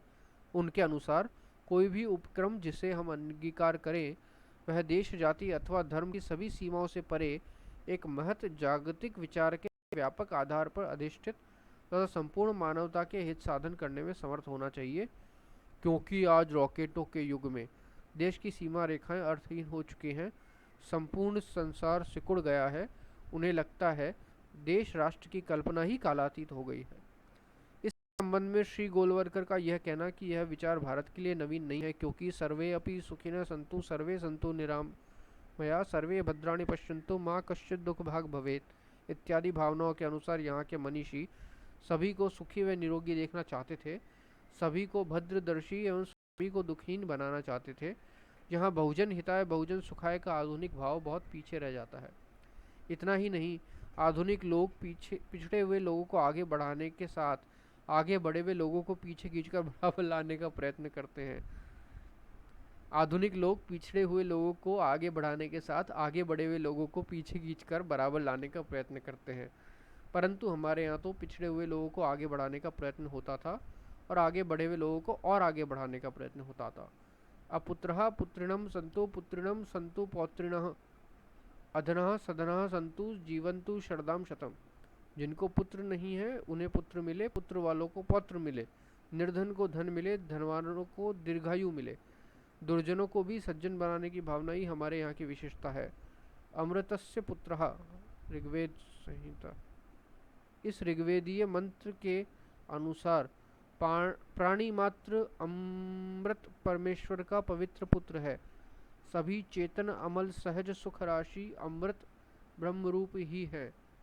जैसे आकाश से गिरा हुआ पवित्र पानी भी मलिन भूमि के संसर्ग से मलिन हो जाता है, वैसे मलिन काम कर्म एवं मलिन माया के संसर्ग से अमृत पुत्र जीव भी मलिन होकर खल या दुर्जन भी हो जाते हैं। जैसे निर्मली बूटी आदि के प्रयोग से मलिन जल फिर से शुद्ध हो सकता है, वैसे ही दुर्जन भी सज्जन हो सकते हैं। इसलिए जहाँ दूसरे लोग वर्ग भेद, वर्ग विद्वेष, वर्ग संघर्ष, वर्ग विध्वंस, खूनी क्रांति के द्वारा शोषकों का विध्वंस करके सर्वाहारा के अधिनायक तत्व से धरातल में वैकुंठ लाना चाहते हैं, वहीं वैदिक नीतिज्ञ तो वर्ग संघर्ष का मार्ग न अपनाकर वर्ग समन्वय, वर्ग सामंजस्य, वर्ग सामनस्य एवं सद्भाव विस्तार आदि द्वारा दुर्जन को सज्जन बनाने, सज्जन को शांति प्राप्त कराने, शांत को बंधन मुक्त कराने और मुक्त को अन्न विमोचन कार्य में संलग्न करने की प्रार्थना करते हैं। दुर्जनः सज्जनो भूयात्, सज्जनः शांतिमाप्नुयात्, शांतो मुच्यते बंधनोभ्यो, मुक्तस्त्वान्यान विमोचयेत्। जैसे रोग मिटाना ही चिकित्सक की विशेषता होती है, रोगी मिटाना नहीं, वैसे दुर्जन की दुर्जनता मिटाकर सज्जन बनाना ही समाज के उन्नयक की विशेषता होती है, दुर्जन मिटाना नहीं, क्योंकि प्राणी मात्र तो परमेश्वर के पुत्र हैं। फिर किससे द्वेष, किससे संघर्ष? इसलिए प्रहलाद ने भगवान से कहा था, स्वत्यस्य तु विश्वस्य खलः प्रसीदताम्, ध्यायन्तु भूतानि मिथः शिवं धिया, मनस्य भद्रं भजतादेदोश्चर्ये आवेश्यतां नो मरितयप हेतुकी। श्रीमद् भागवत महापुराण। हे प्रभो, आपके अनुग्रह से विश्व का कल्याण हो, खल प्राणी भी प्रसन्न होकर सज्जन हो जाएं, उनकी दुर्जनता मिट जाए।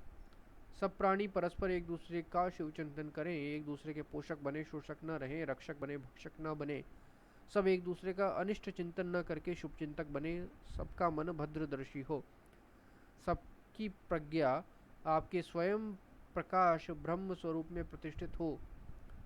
उदयनाचार्य ने नास्तिकों के कल्याण के लिए भी परमेश्वर को प्रेरित किया है। न्याय कुसुमांजलि में वे कहते हैं, इत्येवं श्रुति नीति सप्लवं जले भूर्यो भिराक्षलिते, येषां नास्पदमादधीसि हृदये ते शैलसरायशा, किंतु प्रस्तुत विप्रतीय विधया प्युच्चैर्भर्वविंचितंत कहा, काले कारुणकी देव कृपा ते तारणीय नरः। अर्थात, हे विभो, मैंने श्रुति युक्ति रूप निर्मल जलधारा से नास्तिकों के दुस्तर्क कलंकंपक मलिन मानस के प्रक्षालन का पूर्ण प्रयत्न किया है।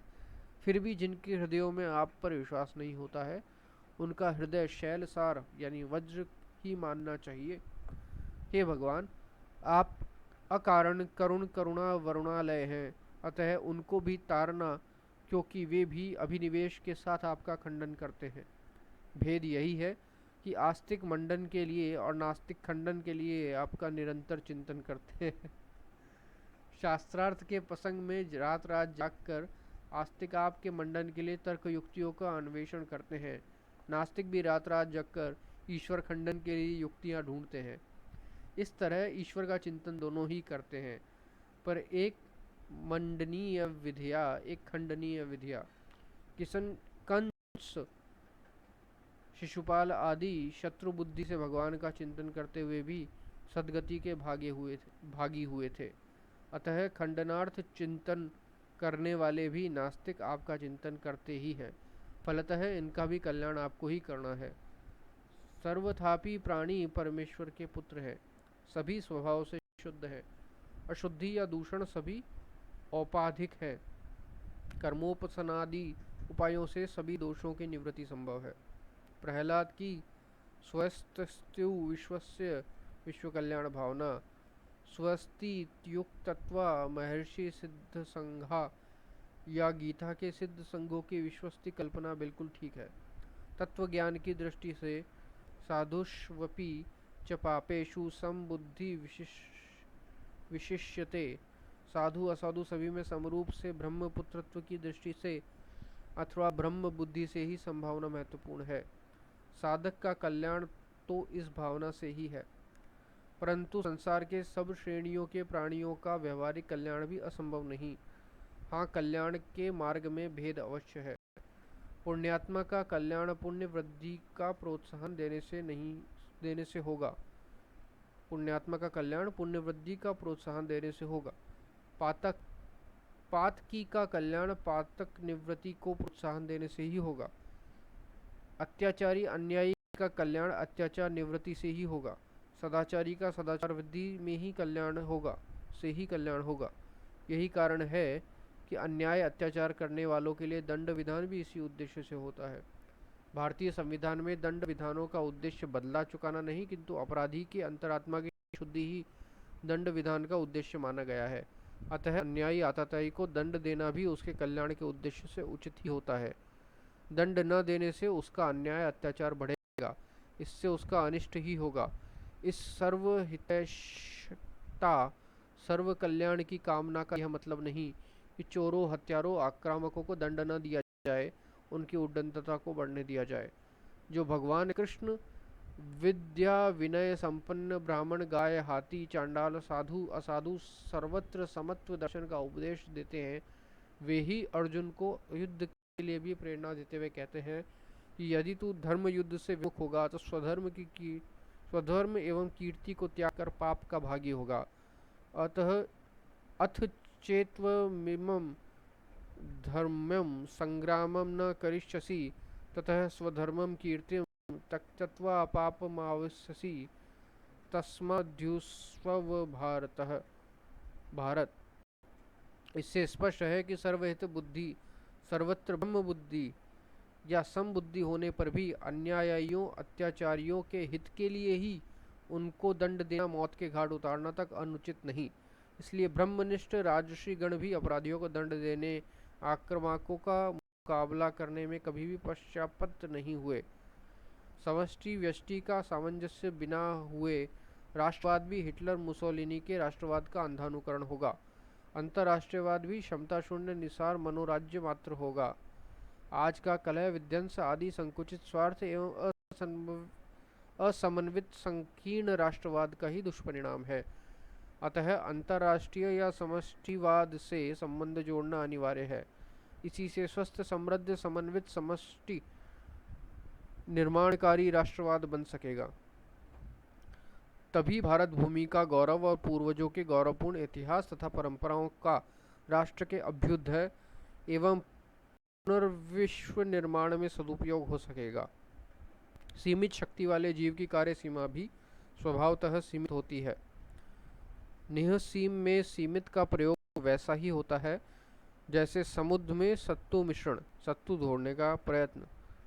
संपूर्ण राष्ट्र में भी सीधे सीमित शक्ति सफल नहीं होती है, किंतु क्रमेण व्यक्तिक, कौटुंबिक, जातीय एवं ग्राम, मंडल, प्रांत संबंधी सामाजिक कार्यों में हाथ बटाया जा सकता है। जो व्यक्तिक कौटुंबिक कार्यों को ठीक नहीं कर सकता, वह राष्ट्र कार्यों में भी सफल नहीं होता। कुटुंब राष्ट्र का छोटा प्रतीक है। जो उसका सफलतापूर्वक संचालन कर सकता है, वह प्रांत राष्ट्र और फिर क्रमेण विश्व का भी नेतृत्व कर सकता है। मनु ने इन संगठनों तथा आनुकूल्य संपादनमय प्रयत्नों से प्रजापति, देव, पितरादि लोकों की प्राप्ति भी बतलाई है। जो कुटुंब का संगठन एवं आनुकूल्य संपादन करने में सफल नहीं होता, वह राष्ट्र संगठन में भी सफल नहीं हो सकता। अंधी पीसे कुत्ती खाए के न्याय से उसके प्रयत्न और निर्मित घटकों का लाभ अन्य को ही होता है। बड़े से बड़े राष्ट्र के उन्नायक को एक आदर्श गृहपति, घर का पुरखा से सबक सीखना पड़ता है। गृहपति अपने पराये का भेदभाव किए बिना प्रथम बेटों, पोतों, भाई, भतीजों सभी कौटुंबिक सदस्यों के भोजन, पान, वस्त्र, भूषण, आवास, प्रवास का प्रबंध करता है। पीछे अपने भोजनादि की बात सोचता है। गृहपति को सहिष्णु रखकर ऋत्विक, पौरोहित, आचार्य, मातुल, अतिथि एवं संश्रित, अनुजीवी, बाल, वृद्ध, आतुर, वैद्य, जाति, पितृपक्षीय संबंधी, जामताशालाक आदि बांधव, माता पिता, मातृपक्षीय, भगिनी, पुत्री, पुत्रवधू आदि जामी वर्ग पुत्र वधू आदि जामी वर्ग भ्राता पुत्र भार्या दास वर्ग आदि से कभी विवाह नहीं करना चाहिए, कभी विवाद नहीं करना चाहिए। इनसे विवाद न करने से अज्ञात सब पापों से छुटकारा मिलता है और इन्हें अनुकूल कर लेने से गृहस्थ निम्नलिखित लोक प्राप्त करता है। आचार्य को वश कर ब्रह्म लोक प्राप्त करता है, पिता को प्रसन्न कर प्राजापत्य लोक प्राप्त करता है, अतिथि सेवा से इंद्र लोक, ऋत्विजों से देवलोक, जामियों भगिनी स्नुदाशिदि को संतुष्ट रखने से अप्सराओं का लोक, बांधवों को संतुष्ट रखने से वैश्वदेव लोक की प्राप्ति होती है। संबंधी वरुण लोक, माता व मातुल भूलोक दाता, बाल वृद्ध कृष आतुर आदि लोग कृष आतुर लोगों को संतुष्ट रखने से अंतरिक्ष लोक मिलता है। ज्येष्ठ भाता पिता के तुल्य होता है, भार्या एवं पुत्र अपने स्वरूप ही होते हैं। दास वर्ग छाया के समान नित्य अनुगत होते हैं, अतः उनसे विवाद नहीं करना चाहिए। दुहिता तो परम कृपा पात्र ही होती है, अतः इन सबके अतिपेक्ष करने पर भी इन्हें असंतृप्त होकर सहना चाहिए, विवाद न करना चाहिए। मनुस्मृति उद्धरण। ऋत्विक पुरोहितोच्चार्ये मातुलातिथि संश्रिते बाल वृद्धातुरे वेद्यम ज्ञाति संबंधिन बांधवे मात पितृभ्याम जामी भी भात्राम पुत्रेण मार्यर्या दुहित्रा दास वर्गेण विवादम न समाचरेत। एते विवाददान संत्यज्य सर्व पापे प्रमुच्यते। एभिर्जितेश्च जयति सर्वानुलोकानिमान् गृही। आचार्यो ब्रह्मलोकेशो प्राजापत्ये पिता प्रभुः अतिथि स्वतेन्द्रलोकेशो देवलोकस्य चरति व्रजः। आचार्य प्रसन्न होकर ब्रह्मलोक देने में समर्थ होता है, पिता प्राजापत्य लोक देने में समर्थ होता है, अतिथि इंद्रलोक तथा ऋत्विग देवलोक देने में प्रभु होते हैं। तस्मादिदेर्क्षति संहिता संजवर सदा। मनुस्मृति। इन लोगों द्वारा किए गए आक्षेप, अधिक्षेप या अपमान को असंतृप्त होकर सह लेना चाहिए। सहिष्णुता संगठन का मूल है। इस प्रकार पापक्षय एवं पुण्य लोकों की प्राप्ति का कारण समझने से अनायास ही अधिक्षेप सते हुए भी ऋत्विक, पुरोहित, पिता आदि सभी को अनुकूल बनाए रखकर उनसे विवाद न करने से स्वतः सर्वथा अटूट संगठन बना रहता है। गृहपति अमृतधार सदस्यों में वितरण करता है, स्वयं कठिनाइयों को ही अपनाता है। क्षीर समुद्र मंथन के अवसर पर प्रथम कालकूट जहर निकला, उसके भागी गृहपति घर के पुरखा भगवान शंकर हुए। लक्ष्मी, अमृत, कल्पवृक्ष एवं अन्य रत्न, इरत विष्णु, इंद्र आदि सदस्यों को मिले। ऐसे ही अगर ग्रामपति, प्रांतपति, राष्ट्रपति भी आदि भी ग्राम, प्रांत, राष्ट्र के भोजन वस्त्र आदि के प्रबंधों के बाद अपने भोजन आदि की बात सोचें तो स्वभावतः यह योग्यता एवं महत्वपूर्ण ममता विश्व में भी कारगर हो सकती है। शिव जी ने विश्व को कंठ में रखा, मुख में इसलिए नहीं रखा कि पुरखा या मुखिया को मुख या जिह्वा जहरीली न रखकर मीठी रखनी चाहिए, तभी विघटन से बचा जा सकता है। इसी तरह उदर में इसलिए नहीं रखा कि पेट में भी जहर नहीं होना चाहिए। कोई जवान का मीठा हो और पेट का जहरीला हो तब भी काम नहीं चलता। इस प्रकार ग्राम, प्रांत या राष्ट्र तथा विश्व के उन्नयकों को विषम परिस्थितियों की कठिनाइयों, कष्टों को स्वीकार करना पड़ता है, परंतु उनसे उत्पन्न लाभों से निष्प्रय रहना पड़ता है। तब भी मुख एवं उदर को निर्विष रखना पड़ता है। इस प्रकार राष्ट्रवाद एवं अंतर्राष्ट्रवाद दोनों का समन्वित रूप ही व्यष्टि समष्टि दोनों के कल्याण का हेतु होता है। फ्रांस में समानता, स्वतंत्रता एवं भ्रातृत्वता का उद्घोष बुलंद किया गया। Equality, freedom and fraternity. रूस आदि साम्यवादी देशों ने उसका कार्यान्वयन करना चाहा, परंतु अध्यात्मवाद में उनकी पहुंच अल्प मात्रा में ही होने से उन्हें समानता स्वतंत्रता की कोई सही आधार भित्ति नहीं मिली, इसलिए एकांगी प्रयास से सफलता नहीं मिली। किंतु आध्यात्मवाद की चरम विकास स्थली भारत में अमृतस्य पुत्रः ऋग्वेद संहिता ऋग्वेदीय मंत्र के अनुसार सभी प्राणी न केवल ब्राह्मण क्षत्रिय आदि ही किंतु पशु पक्षी तक परमेश्वर की पवित्र संतान है और उसी के स्वरूप है। अतः वही समानता स्वतंत्रता भ्रातृता की आधार भित्ति है। सभी संगठनों एवं सहिष्णुताओं का वही भावना प्राण है। आपने 5वें पृष्ठ में लीग ऑफ नेशंस की चर्चा की है, परंतु लीग ऑफ नेशंस या राष्ट्र संघ की असफलता का कारण भी उसी भित्ति का अनंगीकरण ही है। फिर भी ऐसे प्रयत्न प्रशंसनीय ही है।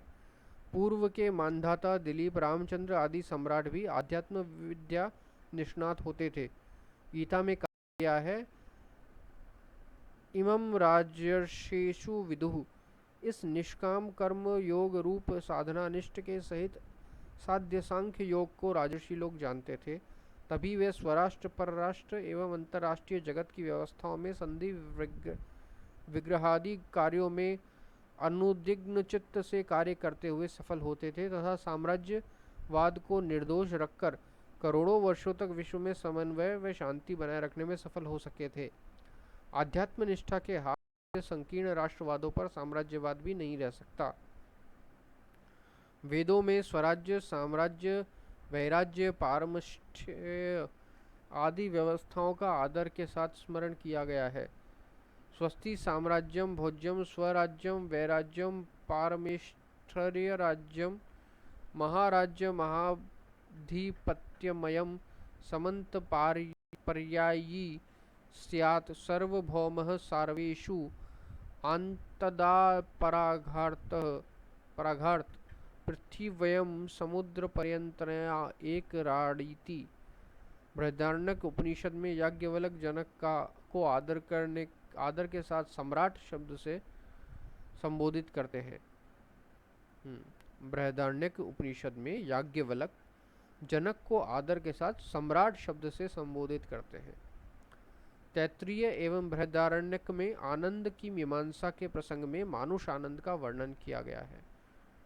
युवा स्यात् साधु युवाध्यायकः अशिष्ठो दृष्टो बलिष्ठ त्यस्येयं पृथ्वी सर्वा विपिन्न स्यात् पूर्णा स्यात् स एको मानुष आनंद है। तैत्तिरीय उपनिषद। अर्थात युवा हो, नियंत्रित शास्त्रोक्त सदाचार संपन्न साधु हो, वेदादि स्वाध्याय निष्ठ हो, भोग शक्ति संपन्न दृष्टत एवं बलिष्ठ हो, एवं धन धान्य पूर्ण संपूर्ण पृथ्वी का अधिपति हो, उस सम्राट का सुख एक मानुषानंद है। उसे शतगुणित मनुष्य गंधर्व का, उससे शतगुणित देव गंधर्व का सुख होता है। इसी क्रम से पितृ आजानज देव कर्म देव देव इंद्र बृहस्पति प्रजापति का आनंद उत्तरोत्तर शतगुणित होता है। यह सभी आनंद ब्रह्मानंद सुधा सिंधु का कण मात्र है। यहाँ सदाचारी एवं स्वाध्यायशील सम्राट का ही महत्व वर्णित है। वेदोक्त राजसूर्य आदि यज्ञों का सार्वभौम क्षत्रिय सम्राट ही अनुष्ठान कर सकता है। जैसे सर्वज्ञ सर्वशक्तिमान परमेश्वर निष्पक्ष रूप से विश्व का पालन करता हुआ सामंजस्य स्थापित करता है, उसी तरह विष्णु की पालनी शक्ति से उपबृंहित सदाचारी धर्मात्मा ब्रह्मनिष्ठ सम्राट विश्व में समन्वय व सामंजस्य की स्थापना कर सकता है। ऐसे ही राजा या सम्राट को मनु परमेश्वर का प्रतिनिधि कहते हैं। महति देवता हेयपा नर रूपेण तिष्ठांत मनुस्मृति। धार्मिक राजा नर रूप में परमेश्वर ही होता है। गीता उसी नराधीप रूप से भगवान की विभूति कहती है। नरणाचाम नराधीपमम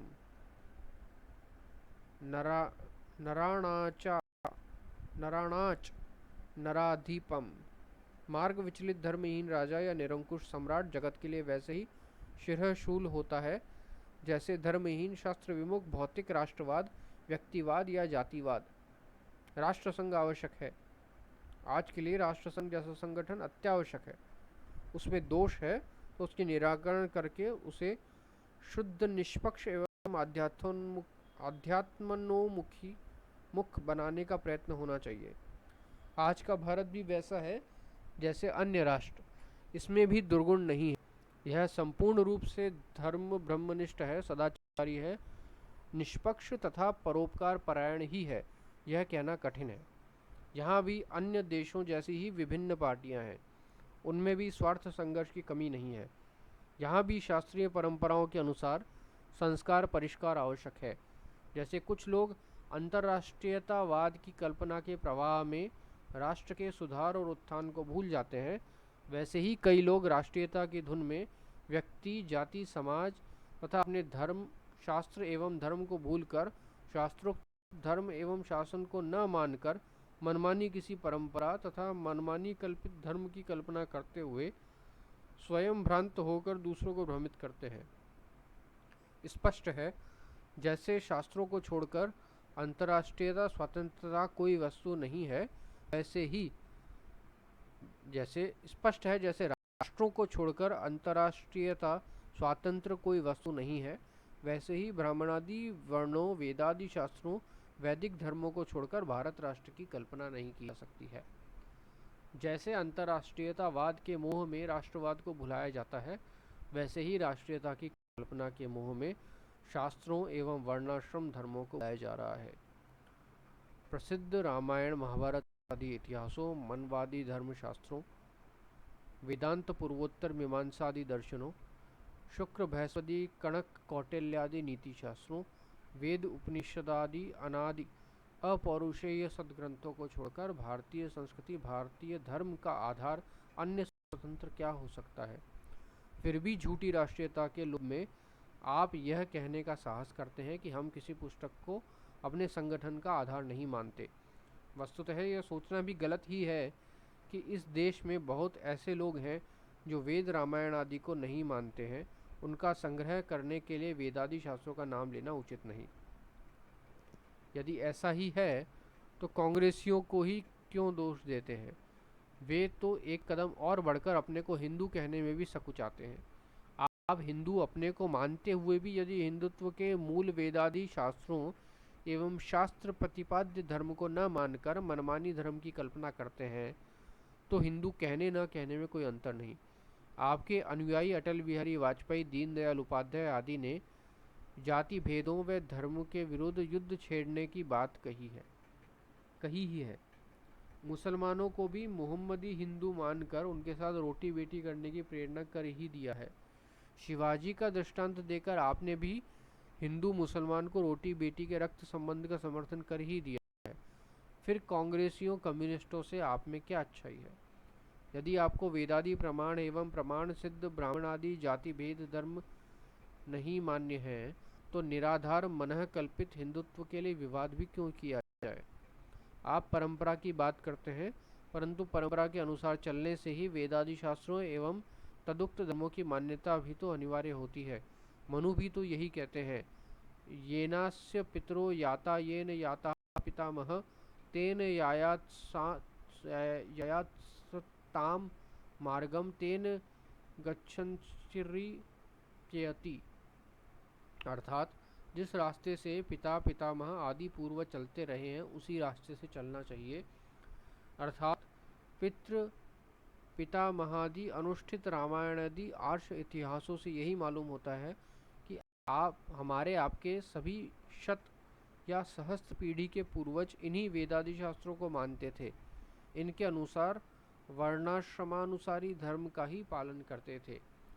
आज राष्ट्र के कुछ लोग वेदादि शास्त्र एवं तदुक्त धर्म को नहीं मानते, तो क्या उनको प्रसन्न करने के लिए आप अपने परंपरा प्राप्त शास्त्र प्रामाण्य एवं पितृ पितामहादि से अनुशिष्ट धर्म को छोड़ दें?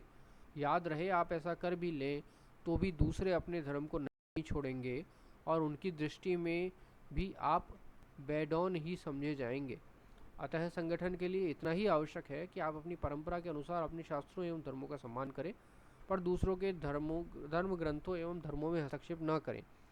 इस तरह राष्ट्र के सभी लोग एक दूसरे के धर्म संस्थानों एवं धर्म संस्थानों धर्म ग्रंथों पर हस्तक्षेप न करते हुए अपने धर्म ग्रंथों का पालन करें।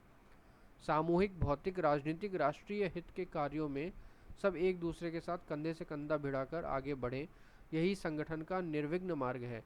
यही मार्ग आपका पैतृक दाय है। यदि वेद उपनिषद दर्शन एवं तदुक्त धर्म उपासना ज्ञान समाज व्यवस्था यदि आपका परंपरा प्राप्त पैतृक दाय नहीं तो और क्या है।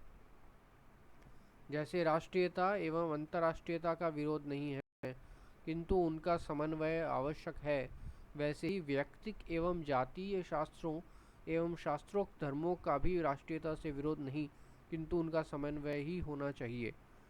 जैसे हिंदू कहने में लज्जा का अनुभव करना गुलामी की देन है, उसी तरह अपने को ब्राह्मण क्षत्रिय कहने में, वेद शास्त्रानुयायी वैदिक धर्मी कहने में लज्जा या संकोच का अनुभव करना उससे भी अधिक गुलामी मनोवृत्ति का चिन्ह है।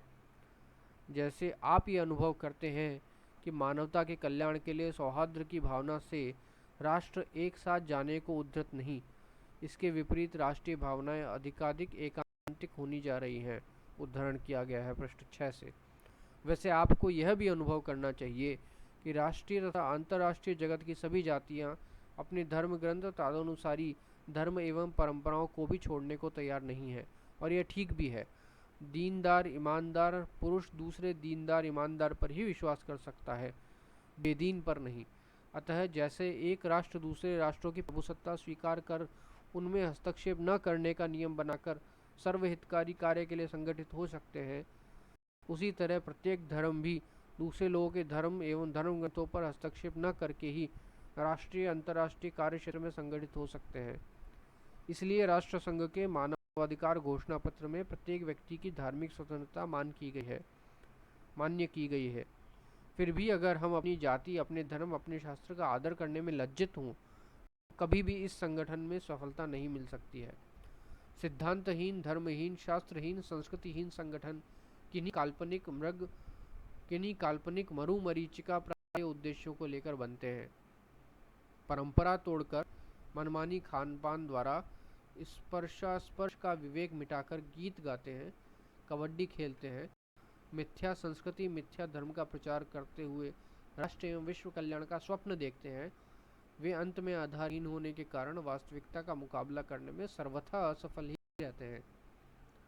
आप कहते हैं कि हमारे हिंदू दार्शनिकों ने अपनी दृष्टि को भौतिकवाद से उच्चतर तत्व की ओर मोड़ दिया था। भौतिक विज्ञानों की पहुंच के अत्यंत परे मानवात्मा के रहस्यों की गहराई में उतरकर संपूर्ण सृष्टि में परिव्याप्त प्राणी मात्र में वर्तमान एक महान तत्व का, जिसे हम आत्मा ईश्वर सत्य वास्तविकता अथवा शून्य भी कह सकते हैं, आविष्कार किया। समय समय पर इस मानव की अनुभूति ही हमें दूसरों के सुख के लिए उद्यम करने की प्रेरणा करती है। जो अहम मुझ में है वही दूसरे प्राणियों में भी होने के कारण मुझसे अपने सहचर प्राणियों के सुख दुख में उसी प्रकार प्रतिक्रिया करवाता है जिस प्रकार मैं अपने निज सुख दुख में करता हूँ। आंतरिक तत्व की सजातीयता से प्रसूत तादात्म्य की ये विशुद्ध अनुभूति ही मानव एकता एवं भातृत्व के लिए हमारी नैसर्गिक आकांक्षाओं के पीछे वास्तविक प्रेरक शक्ति है। विश्व की एकता तथा मानव कल्याण उसी सीमा तक अस्तित्व में लाया जा सकता है जहाँ तक मानव प्राणी इस आंतरिक बंधन की अनुभूति करता है। उसी अनुभूति में यह शक्ति है कि जो कि भौतिकतावाद से प्रसूत चित्त शोभ व कलह का दमन कर सकती है, मानव मन के क्षितिज को विस्तृत कर सकती है और मानव कल्याण के साथ व्यक्तिगत एवं राष्ट्रीय आकांक्षाओं को स्वैक्य संपादित कर सकती है। उद्धरण लिया गया है पृष्ठ 7 से। परंतु यहाँ सहज प्रश्न ही है कि वे कौन से हिंदू दार्शनिक हैं जिनके दर्शन को आप मानते हैं। आप यह भी तो कह सकते हैं कि कोई धर्म ग्रंथ या पुस्तक हमारे संगठन का आधार नहीं। आप यह भी तो कहते हैं कि कोई धर्म ग्रंथ या पुस्तक हमारे संगठन का आधार नहीं है।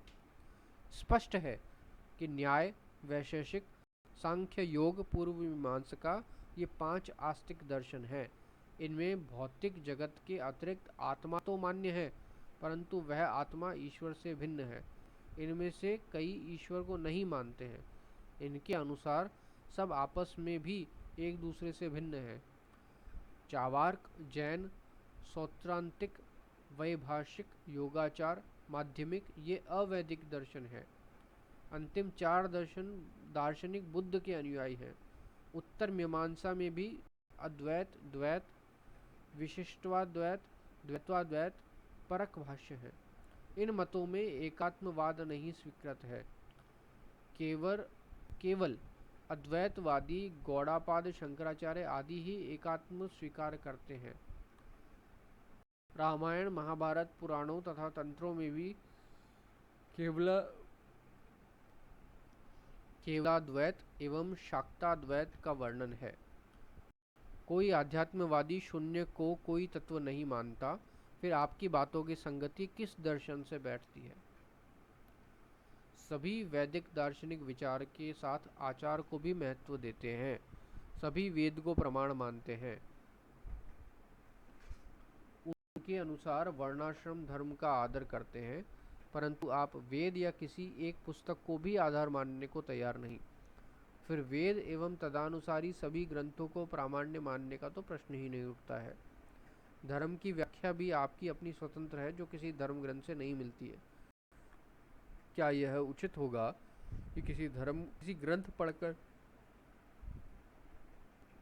या सुनकर उनका ज्ञान विज्ञान अंश मान लें और उनके प्रामाण्यवाद एवं कर्म उपासना सदाचार छोड़ दें? इसके अतिरिक्त संसार के इतर राष्ट्रों में भी ईश्वर, जीव एवं धर्म की मान्यता है ही। उनमें से कुछ बौद्ध धर्मानुयायी हैं। वे यद्यपि आत्मा या ईश्वर नहीं मानते, तो भी बुद्ध भगवान को ही ईश्वर के रूप में मानते हैं। अन्य ईसाई एवं इस्लाम धर्म को मानते हैं। उन धर्मों के लोग भी बाइबल, कुरान आदि को प्रामाण्य मानते हैं। उनके अनुसार भी ईश्वर, आत्मा और धर्म मान्य ही है। सर्वत्र एकात्म का अंगीकार भले ही अन्यत्र न हो, परंतु आत्मा की सजातीयता तो अन्यत्र भी मान्य ही है। आपने भी सजातीयता से प्रसूत तादात्म्य की अनुभूति का महत्व माना है, और इस प्रकार की सजातीयता तो मानवता भी है। जैसे अनेक जीवों में जीवत्व रहता है, वैसे ही अनेक मानवों में मानवता रहती है। ऐसा जीवत्व बौद्धों, ईसाइयों, यहूदियों, मुस्लिमों को भी मान्य है ही। फिर भी आपकी सजातीयता कौन सी विलक्षण बात है? यदि वेदांतों उपनिषदों के अद्वैतवाद की विशेषता कहना चाहते हैं, तो वह भी बहुतों के अनुसार माध्यमिक बौद्धों के यहाँ और सूफियों के यहाँ भी है। इसके अतिरिक्त अद्वैतवाद के अनुसार अहम ही जीव का रूप है। वह सभी प्राणियों में भिन्न भिन्न ही है। अतः जो अहम मुझ में है, वही दूसरे प्राणियों में नहीं हो सकता। सुख दुखादि का आश्रय अहम ही होता है। सबके सुख दुख पृथक पृथक होने से सबका अहम भी पृथक ही है। हाँ, वेदांत में सभी देहों के अहंकार का साक्षी जो अहम ममता से परे है, उसी की एकता मान्य है। वह तत्व निर्देश्य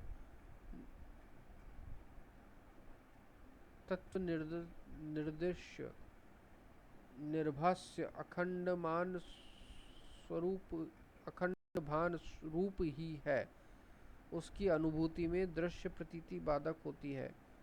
उसके साक्षात्कार में अन्य या दूसरा नाम का कोई तत्व अनुगाह्य या अनुग्राहक, उपकार्य या उपकारक कुछ रहता ही नहीं। निष्कर्ष यह है कि एकात्मवाद के बिना भी सर्वभूत हित एवं संगठन की बात चल सकती है।